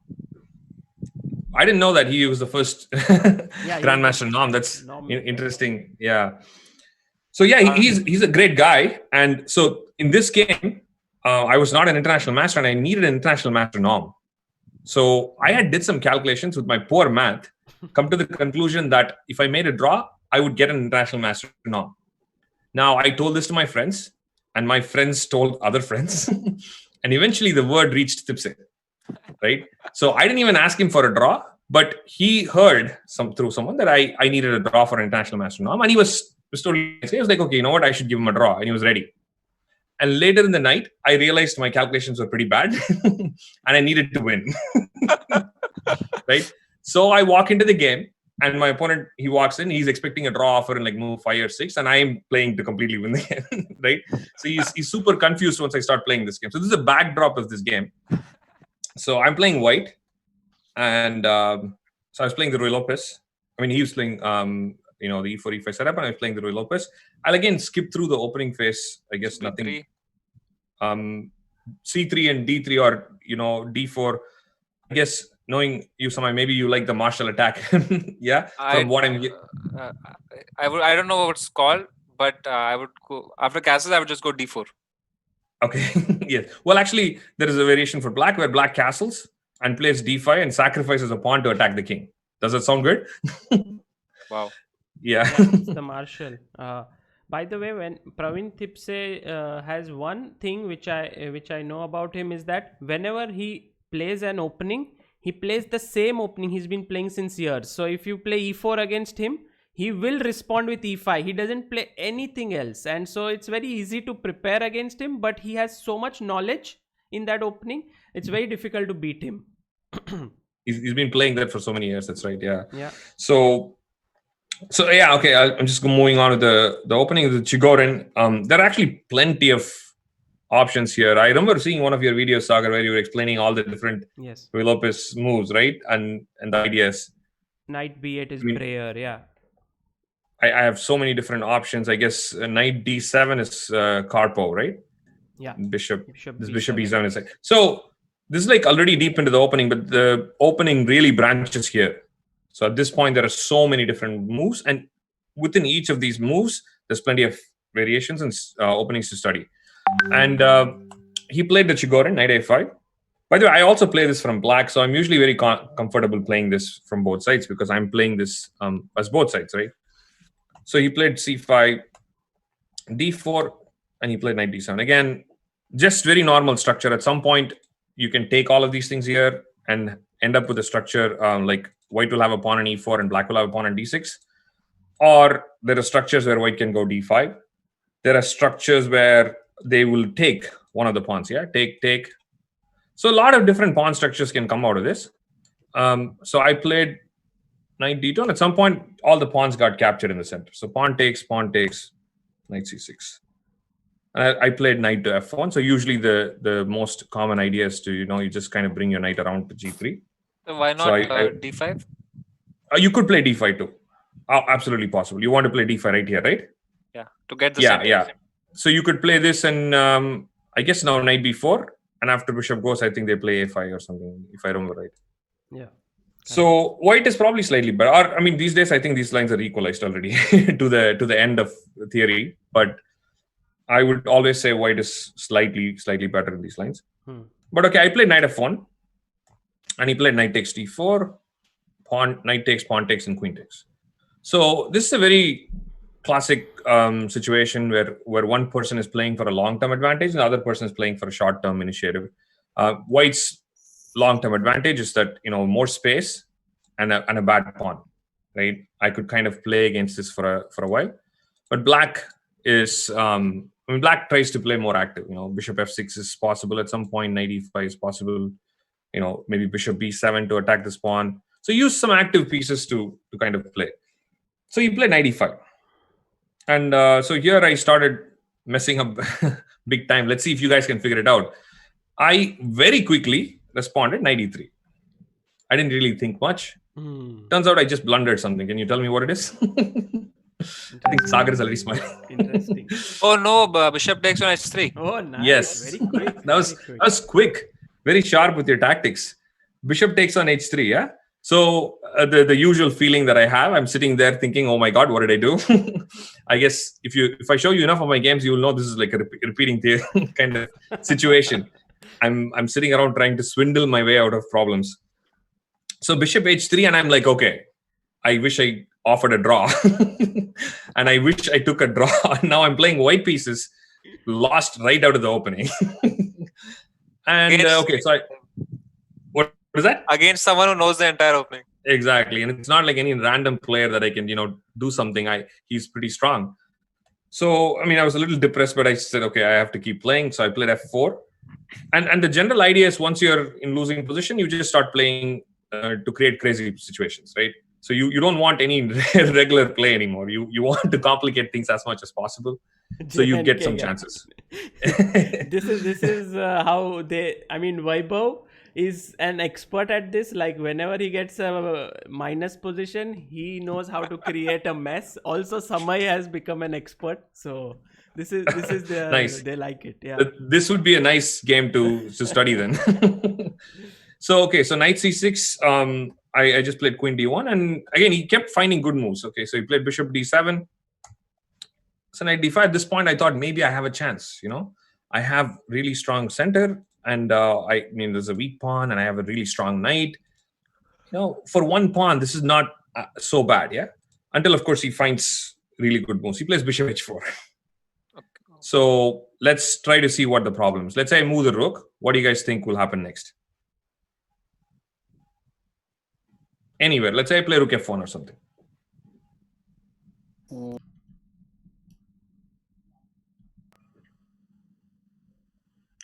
Rook e8. Not bad. There are lots of regular moves, yeah? Rook e8, rook c8. But he played bishop h4, yeah? That seems a little strange, don't you think? Yeah. His bishop was on e7, he puts it on h4. Let's see what can he do to follow. So you play something like rook f1. Let me play rook f1, yeah. Yeah.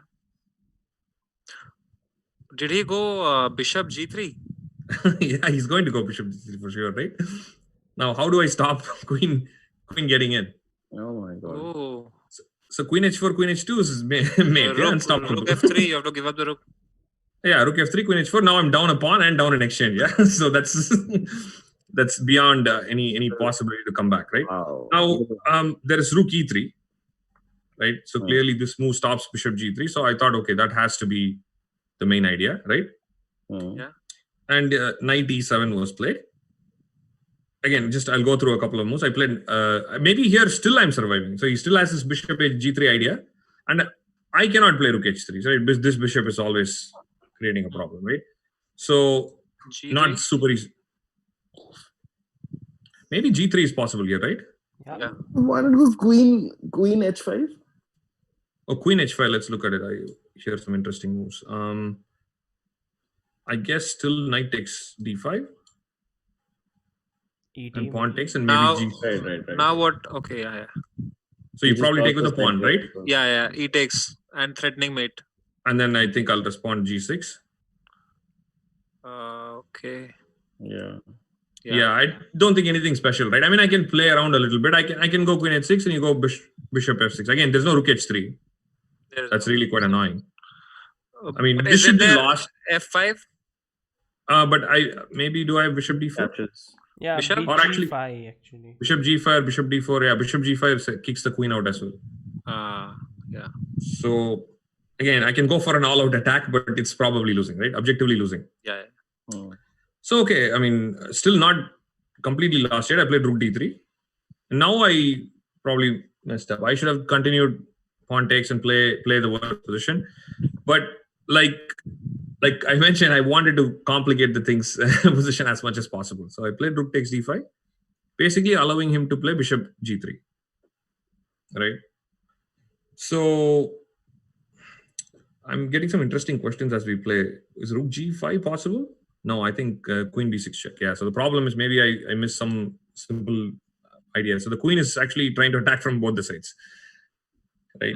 So if I go rook g5, maybe some queen b6 check followed by queen f2 seems very reasonable for black. Wow. How about queen f3 here? He's going to go queen h4, queen f3. Queen h4. Then there's nothing. No.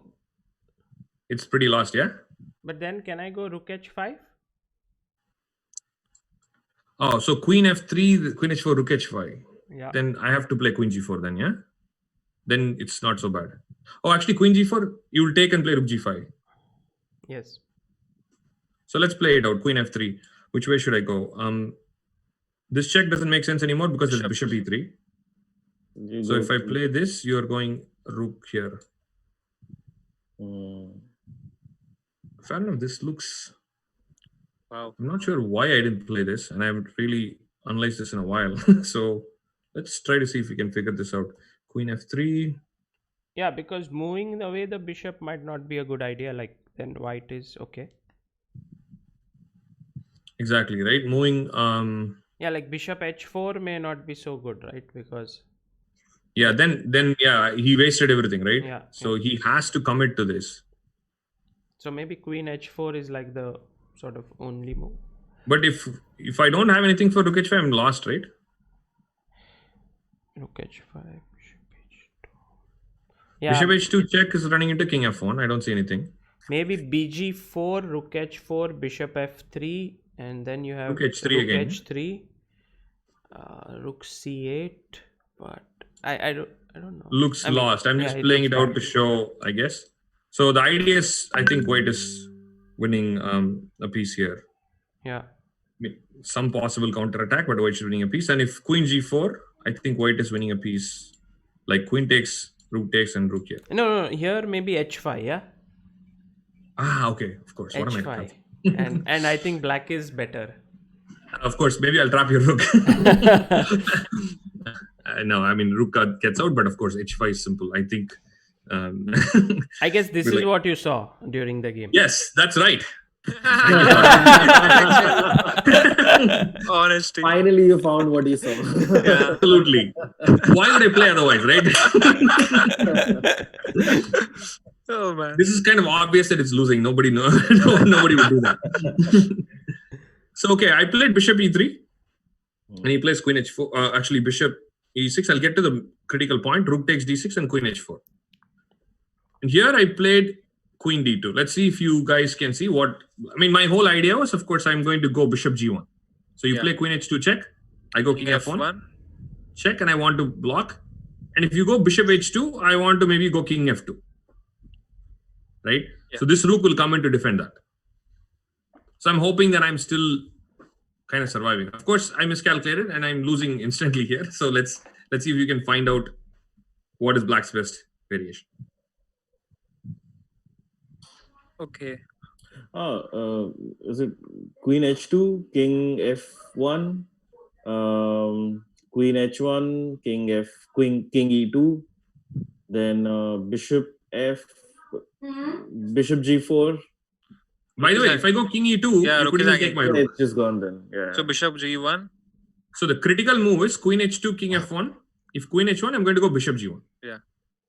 That's the move you have to break. How about bishop h3 at some point?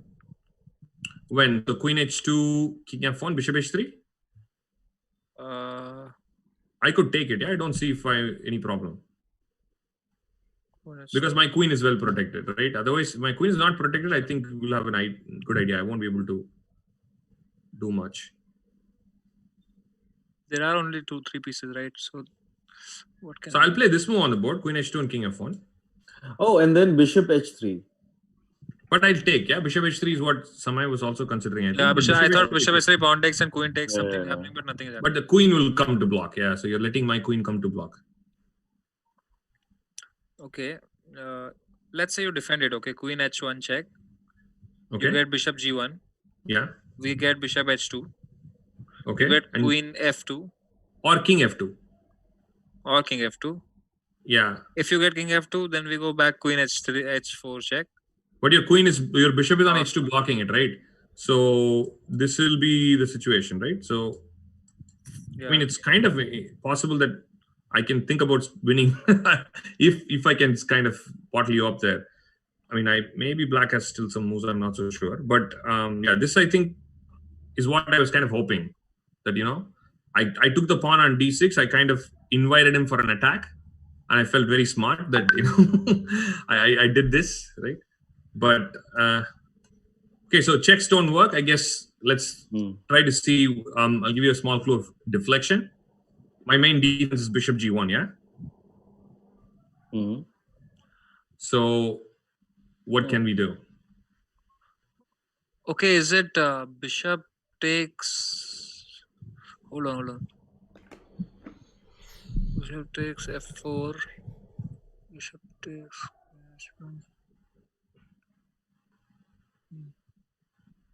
Oh, you win a rook like that. That's right, yeah. Yeah, you win a rook. Bishop takes f4, yeah. Bishop So, takes yeah. f4. So bishop, I mean, wait, what did I mix? Yeah, he played, I played a new move, I guess, yeah? No, queen h2, king f1, bishop f4. I think I missed a move. He started with bishop c4, which is of course stronger, yeah? So I have to play bishop d3. Even stronger, right? So he plays bishop c4 because now queen h2 is pretty much mate. So I'm forced to do bishop d3, and now he does the same thing.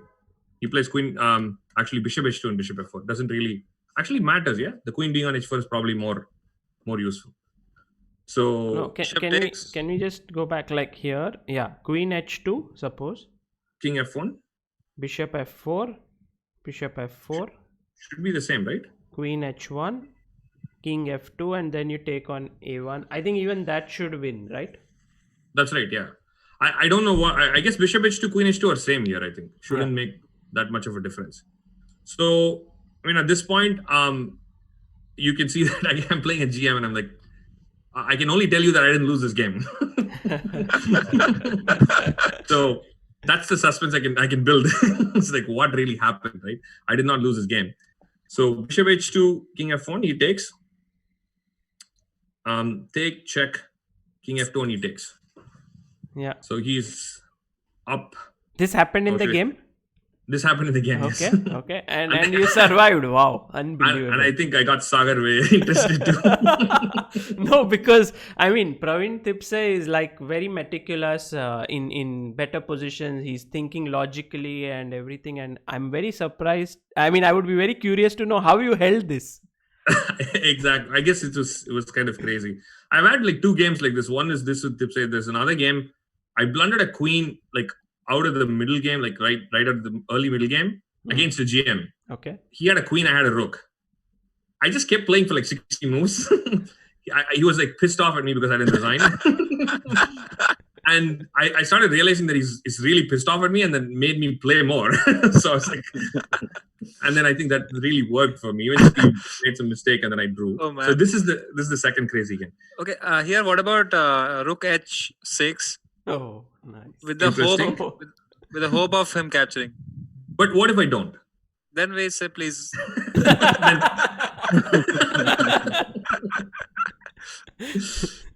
So, I mean, I like your approach again, right? I have to go all in at this point. There's nothing actually left to go all in with. But whatever is left, I have to create a thread, though. That's the only thing, right? I mean, if bishop takes c4 and pawn takes c4 were played, Nah. you have to play all these crazy moves, but a move that probably creates a threat. This was played in the game? Yeah. Okay.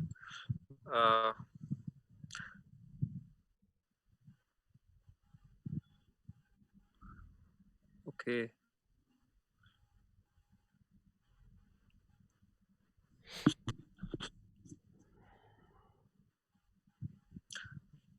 How about simple threat queen c3? With the idea of?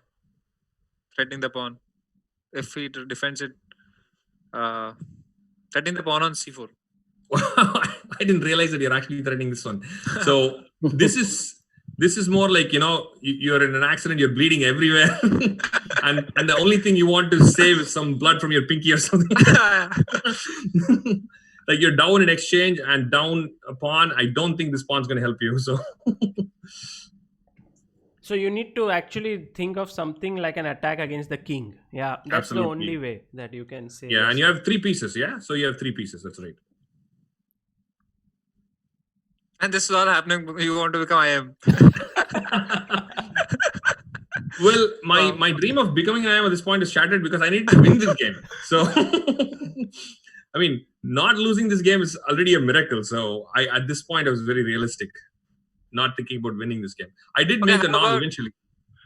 Bishop E5. Nice. I think we're targeting the king more. Can you give me more candidate moves? Anything other than Bishop E5?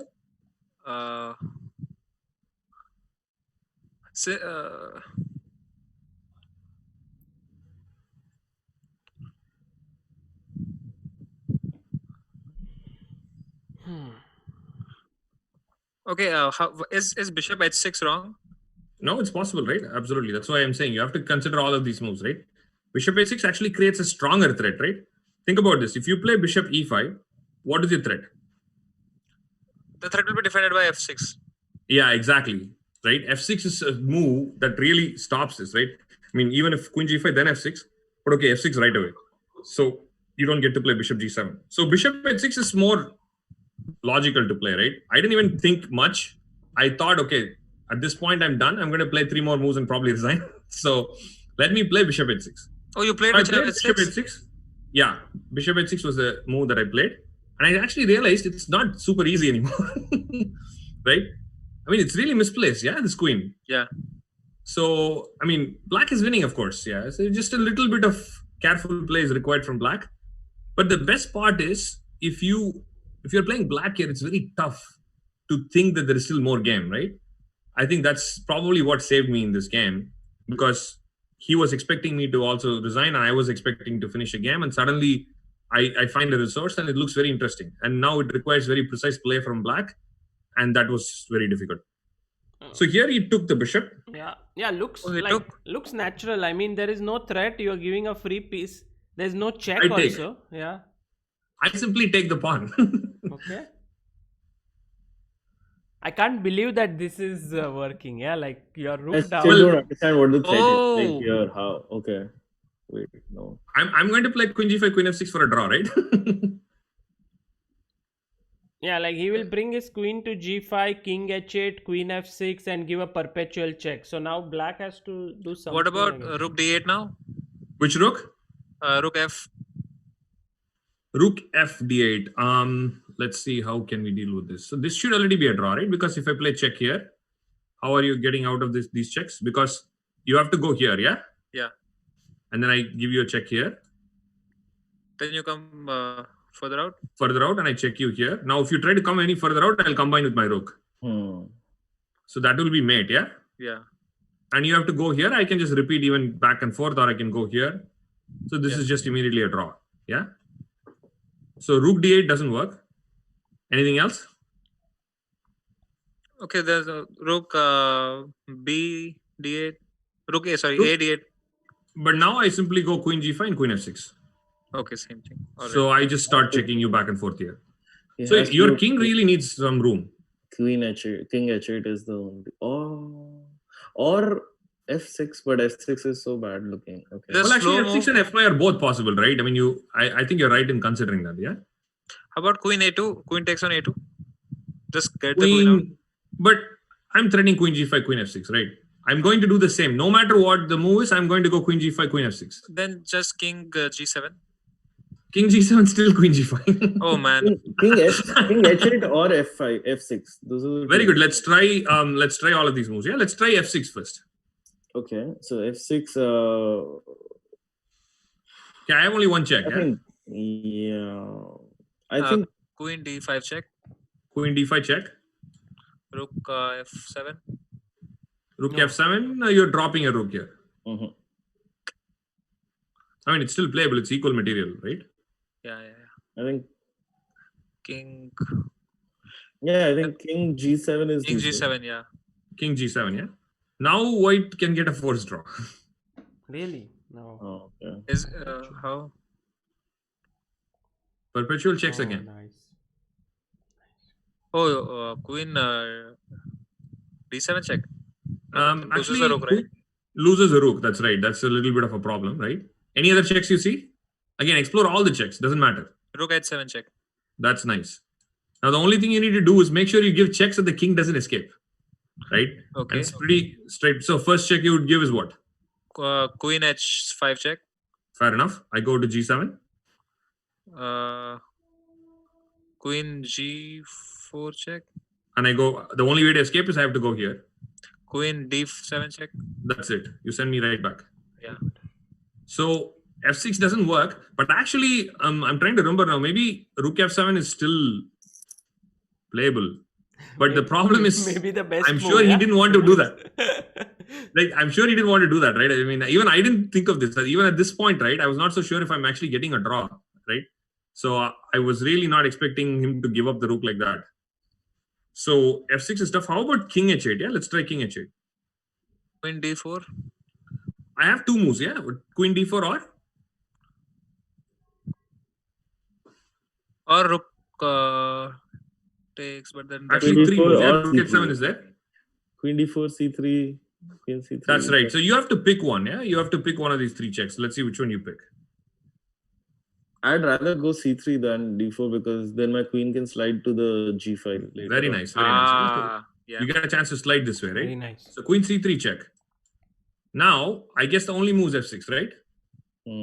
Because King G8, you'll play Queen G3 check. Yeah. And you know what to do after F6, right? Yeah. Draw. Take. That's it. And then you get the same situation. Start Yeah. checking. So King H8 doesn't work. None of the Rook D8s doesn't work. F6 doesn't work. Oh. And he played F5. He played a good move F5, yeah? It's not... It's a good move. What is it? Is it a good move though? It is a good move, but You won, actually, right? at this point, I'm blanking on exactly where it became a forced draw. I think I have some variations here. Oh, I thought you won this game. No, I didn't. I drew. Oh, okay. Yeah, I mean, I think winning this game would be too much of like a miracle, like I said. I think saving this game was big enough. Yeah, that was the win. Yes, that was a big win. So, yeah, I drew this game with all these variations where I'm getting a draw. So, F5 was played. And, yeah, I'm not so sure exactly at this point where there was Queen no draw. D5 check. Okay, fair enough. Queen D5, King here. And Now you have to be careful. yeah.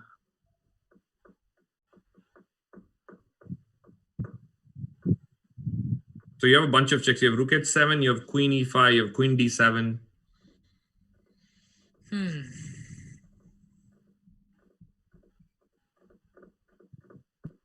Let's pick one.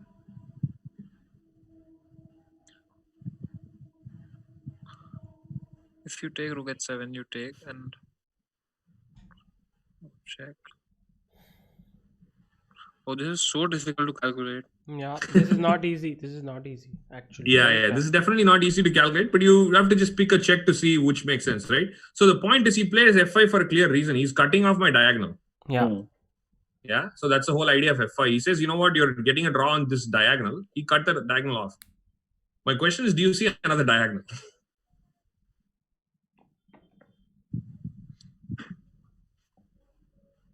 There is one right here, yeah? Oh, is it Queen E5 check? That's right. Queen E5. Oh. And the king never escapes. Yeah, King takes. Takes, check. Check. Check. The funny thing is, if he goes to H8, I have E5 check. Wow. I have C7 check. And if he goes outside this way, I mean, I keep playing check on the C file, C6, C4. It doesn't matter. So I'm down 2 rooks in this position. This is such a funny game.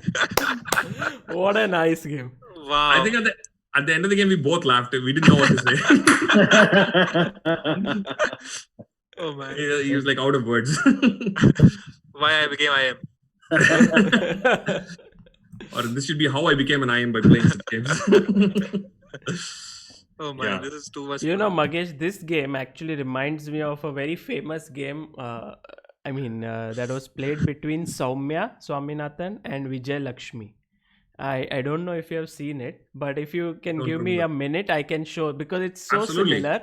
So similar. Just if you can, I'll share my screen for a second. Sure, I'll stop my screen share. Yeah. I'd love to see that.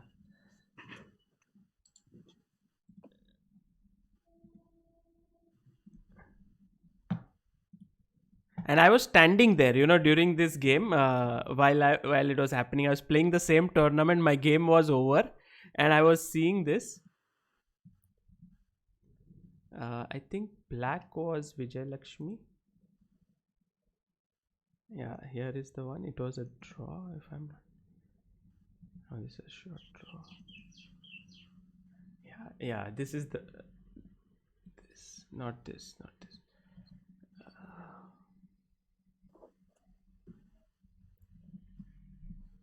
Maybe it was the other way. Where was this? This was at team championship in Kerala in 2000. This one exactly.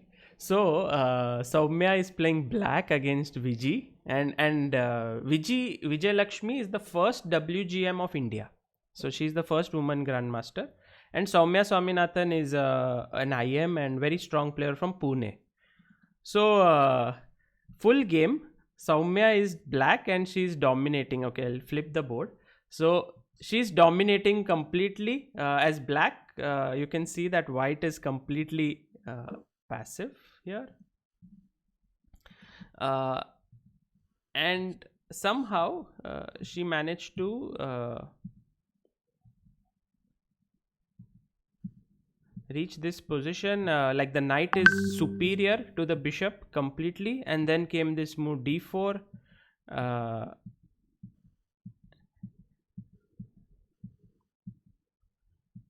Just making a few moves quickly here. And you can't take the knight because you take and make a queen. So queen e3, bishop f1, check, queen. Okay, and so basically they reached this position, and I was looking here, and I was like, khatam, like black is completely winning now. What is happening? And suddenly, like, I thought she will resign now, and she gives a check, and I'm like, okay, king here, check. I'm like, okay, check, king here, check. So Soumya also, because everything happened so quickly, she's moving her king, hoping that somewhere the checks will end, because you see this queen can actually come in between at some point, but checks are always coming from the diagonals. Wow, check. This must have been so irritating. Oh man. And at the end, she could do nothing. Did they run out of energy or? Oh man, are they still good friends? I can't believe after this game they are. but it's so similar to Magesh's game against Praveen Tipse. Same Absolutely. way. Now, I mean, because she could not play queen e7 check, yeah? Because if king went to b8 and a7, she could have easily blocked on a6. So she had to play these diagonal checks, right? Yeah, exactly. Like these checks are very critical. Like if you start giving any other checks, for example, here, if you were to give any wrong checks at some point, I think check. Let me guess, I will give you one wrong check. Like this G5 check, yes, that comes to my mind. And then black wins. These things I can find in 1 second. But yeah, okay, cool. Oh, this was tremendous, Magesh. We thoroughly enjoyed your. This was the most enjoying session. This was wow. Oh, thanks. You guys are doing a great job. I'm so happy to actually be a part of this. I think this is amazing. Sagar, as always, and you guys, this is really nice. You know, Magesh. Just 2 days ago, they had this tournament Comedians on Board, and when one of the games was going on, guess how many people were watching it live on YouTube. So like usually like a super tournament which is taking place has around 10,000, 15,000 at max people watching. But Comedians on Board, guess the number. Well, I know the show you guys do, you get roughly like 2,000, 3,000 people always watching, right? This is true because this is like a very hardcore chess, learning stuff. But when Comedians on Board was happening, it was like chess, entertainment, competition, who will win the event, and all of this. So I'm gonna guess 20,000. Very close. I'm gonna go high. It was 27,000 people watching at one point live, and that's almost as equal to a Wankhede Stadium, where cricket, its capacity is 33,000, and you have 27,000 people watching. So that's how these guys have popularized chess. I mean, chess, that's great. Thanks to you guys. This reminds me of that joke. So sorry, you were saying something, Magesh. No, go on. I was just saying thanks to you guys. Go on, I want to hear the joke. I get reminded of the joke. You know the joke? You have to guess Nicholas. So there's a joke. Who is it by? I think it's Floss. Because, whenever someone says, can you guess how much I got these expensive shoes from? How can you guess? The answer is going to be something ridiculous. So I just say, 2 rupees. His thing is like, if someone asks you to guess something, you have to guess something ridiculous. You can't just be like, if you got something for $100, you can't guess like, did you get it for like 85? You can't guess that. You have to guess like, I got it for like 50 cents. You have to guess something like that. So I have to kill the story, right? He's going somewhere with it, and I have to stop it. Like, imagine if Magesh sir had said 30,000. No, I knew Magesh was. I asked Magesh that. So if I would have asked the same question to Samay, like I'm asking, Samay, do you know what was the score with which Vishy Anand beat Kramnik in 2008 or something like this? Samay will say 6-0. And then I'll be like, no, it was. Oh, man. Damn nice. Oh, thank you so much, Magesh, for coming here. Oh, thanks for having me. I'll keep following. I'll keep watching. Thanks. Yeah, guys, Magesh, there were a few viewers in the chat who said that I am also from the same area. You said this place where you're from. What was that? Right now I'm North Carolina, in Apex, North Carolina. It's Wake County. Yeah, so Wake County, and someone said, I too live in Wake County, but I didn't know about Chess Kings and Queens. I'm going to play their next tournament. That's what was mentioned in the chat. That's amazing. They go from here to ChessBase India to watch your video. Thank you, Sagar. Yeah, so guys, there's a link in the description to Magesh's YouTube channel, and you can see like so much fun the way he teaches. Someone also said Magesh teaches like Sagar, but he is 2x times faster than him. So like whatever I say. That's so true. That is so true. I think that's just speaking speed. It's not teaching speed. It's just speaking speed. Yeah, it's just so like I maybe my videos which would take 1 hour would Magesh's video would be 30 minutes. So you'll save a lot of time. I run through it, huh? No, I'm very slow. But then for people like us who cannot follow Magesh's speed, like now because of Sagar Shah we are little improved, but for many people who are ekdam newbies, Sagar Shah is the best. Absolutely. Sagar Shah, we love you. Thank you. By the way, we all do. Guys, Magesh's YouTube channel right now. 1 second. Is there a link in description? Yes, there's a link in the description. Is there a link for the t-shirt also? The link for the t-shirt? Nope. I think this is absolutely only one. Can you show it once more to the new people?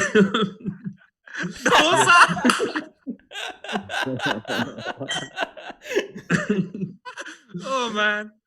Oh, fantastic. I was just looking through your videos to see what I was watching both of your videos to see your things, and then I suddenly saw one of the videos that Sagar has put in, and then you were standing there and it said Nasha, so I was like, wait, I have an idea. Oh, fantastic. That was great. So guys, do subscribe to Magesh's channel. I think they have right now around 400 subscribers. We should try to get it up to 1,000 subscribers by the end of this. That would be nice. Magesh, just that whatever videos you will make, a lot of people should watch it. I think because it's so good quality content, they will learn a lot from that. Thank you. Fantastic. Thank you, sir. All the best. Oh yeah, thank you. Magesh, we'll hope to have you soon again.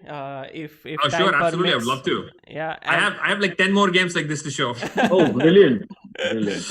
So we'll definitely call you back and would be wonderful because it was a perfect blend of entertainment plus chess calculation. You know, it was tough at the same time fun. I mean, it's not easy to mix all of this together. So it's really good. Thank you. Okay. धन्यवाद. Cool. All right, Magesh. thank you so See much. Bye. Bye. Bye bye. अरे मजा आ गया भाई. मजा आ गया. Oh, oh, it क्या was लाइक दिल से मजा आया भाई आज तो.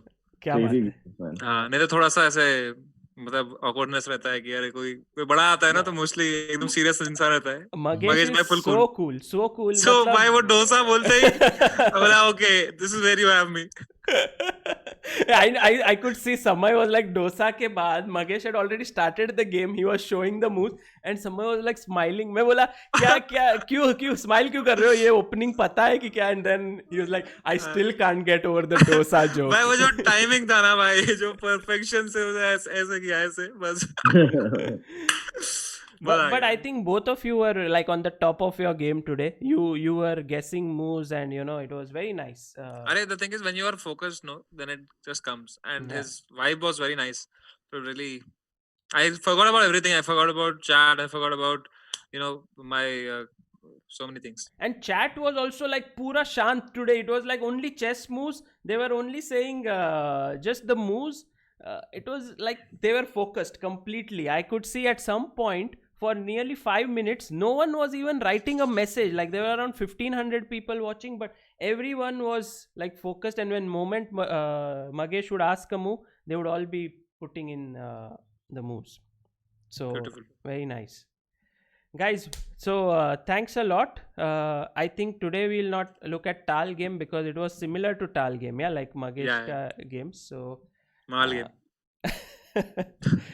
and great. Vaibhav, what's your plan for today? Like, what will you do? Intermittent fasting. अब थोड़ा देर में खाना मिलेगा यार मेरे को. अरे भाई. Looking forward to that. I was actually looking at Vaibhav and like आज इसको moves ज़्यादा दिखेंगे नहीं because he is not eating his food, तो energy down जाने वाला है. But it was not bad, yeah. It was like, great. It was good fun, man. What a nice game he played. Yeah. That first game that he showed was beautiful. The attack he created. Yeah. And 25-91 GM to beat him like that is never easy. And his stories and everything behind it, wow, dude, मजा ही आ गया. He's a complete person. Yeah. Is it very common that people like rise to a certain level in chess and then like it takes time to go forward from there? Like, is there a standard? Like 1200. हाँ, like ऐसे कि 1200 मेरे को ऐसा लग रहा है जैसे मतलब 1200 के बाद 1800 जाने में मतलब सॉरी 1400 1500 1800 जो भी लग जाएगा एक दो और जन्म के बाद. अभी तो नहीं हो रहा.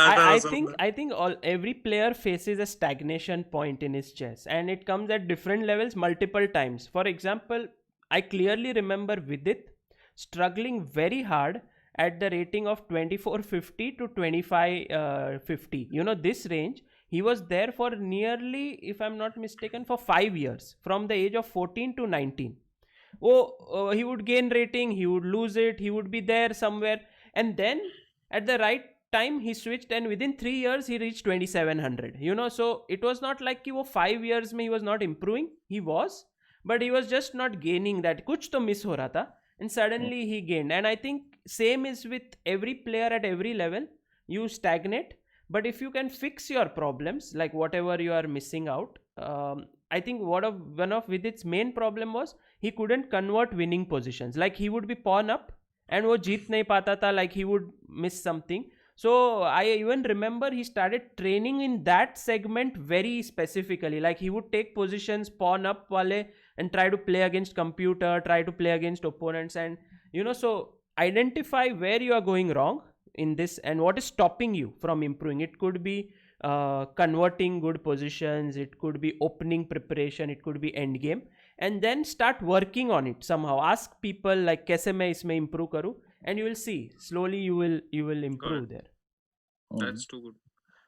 I can clearly see there's some improvement in the way I understand chess. Yes. Not yet in my rating, but I am pretty sure once I fix a few weaknesses, problems, Yes. then I will quickly progress. Definitely. Because on some good days I've defeated 2000s I and agree.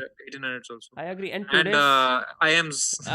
I am Also, S मत I am. डालो, हाँ एक ही है. अभी तक तो वो किताब मेरे ही नाम पे है. Oh my. But yeah, like I could see that some of the calculations today were not easy. Like I spotted, like Vaibhav immediately said knight f8 move, then he could see queen g7 check, that was 3 moves ahead. Then Samay could see this perpetual check with the queen g4 h3 queen d7. I mean, these are all calculations which were not at all easy, which you guys could spot, and this shows that you are improving. Of course, when you're playing online, there is time, there is also focus, so I'm actually very interested कि जब over the board tournament होगा ना, जब तुम लोग Oh खेलोगे, भाई. एक खेलना कोई भी आके, बहुत जब मजा, सब बहुत बहुत कुछ छोड़ मजा आएगा. I के, can't believe, dude. I can't wait. The pressure of just looking a person into the eye and playing Man, मैं तो स्टेज पे चढ़ने से ज्यादा इसके लिए एक्साइट हूँ कि कब मैं किसी को आंखों में आंखें डाल के बोलूंगा चेक में, अरे और हाथ भी नहीं मिलाऊंगा, बोलूंगा कोरोना वायरस भाई. मजा आ जाएगा. बहुत जल्द होगा, बहुत जल्द. I am hoping already Europe में tournaments have begun like over the board. I hope India में may be in another couple of months we will have it. जान भाई जान. ठीक है. इंडिया में डरे थे ना लोग. वो तो है, यहाँ पे it's still quite spreading, so we have to be careful. Guys, so before Samay and Vaibhav leave, just one last thing. Make sure you like the stream. यहाँ पर 900 likes हो गए, 1000 कर देते हैं. And और एक चीज़ जो कहनी थी वो है मगेश का YouTube channel Chess Kings and Queens को do subscribe to it. Nice, it's already close to 600 subscribers. Let's get it to 1000. And petition from my side to create Sagar Shah's Instagram fan page where Sagar Shah memes are shared. मेरे सागर शाह के चाहिए भाई, कोई है यहाँ पे जो इतना डेडिकेटली बना सकता है तो बनाए, हम प्रॉपर उसको करेंगे, पूरा सपोर्ट, फुल सपोर्ट. अरे सागर शाह मीम पे चाहिए भाई. वाट मत लगा दो. मैं कुछ कभी कभी कोई तो स्ट्रीम होता है मेरा जहाँ पे मैं कुछ भी बोलता हूँ, like I can say anything and no one knows because there are 250-300 people watching it, and then I say something and everything is like okay, मजा आया, हमारे बीच में ये बात रही. अभी वो इंस्टाग्राम पेज में वो टैग कर देगा वो आदमी को और फिर वो शेयर करेगा, वो फिर परफेक्ट. सी यू नो अरे एक बस पॉलिटिकल वाले पे शेयर हो जाएगी, मोदी जी बहुत अच्छे हैं, is there a better option. Start हो गया. ऐसे मस्त मीम बनेगा. मैं एक बनाता हूँ आज की, अगली बार मोदी सरकार पे Sagar, it's a decent move. मजेदार. चलो दोस्तों, okay, see you, take care and see you tomorrow, bye. अरे अपन तो हर बार रहते भाई पोस्ट क्रेडिट सीन मार्वल. भाई आप आज आपका सोने का तो हुआ नहीं है रात भर, तो क्या प्लान? अभी सोऊंगा, अभी दोस्त आ रहा है, उससे मेरे को एक चीज लेनी है, फिर मैं सो जाऊंगा. Okay okay, take rest. And आपका तो भी बाद में शूट रहेगा JBL के बाद, मे बी समथिंग एल्स, जियो और समथिंग एल्स में कम इन एंड यप. और कुछ? अरे पूछ रहा हूँ.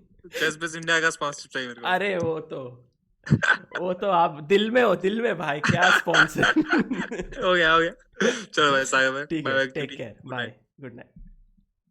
अरे यार मैं भी Oops, sorry, वो कुछ बोल रहा था and I stopped it. But guys, thank you so much. Today's chat was beautiful. It was wonderful. I really liked how you guys were focused on chess. And you learned. I think even Magesh had a very nice time.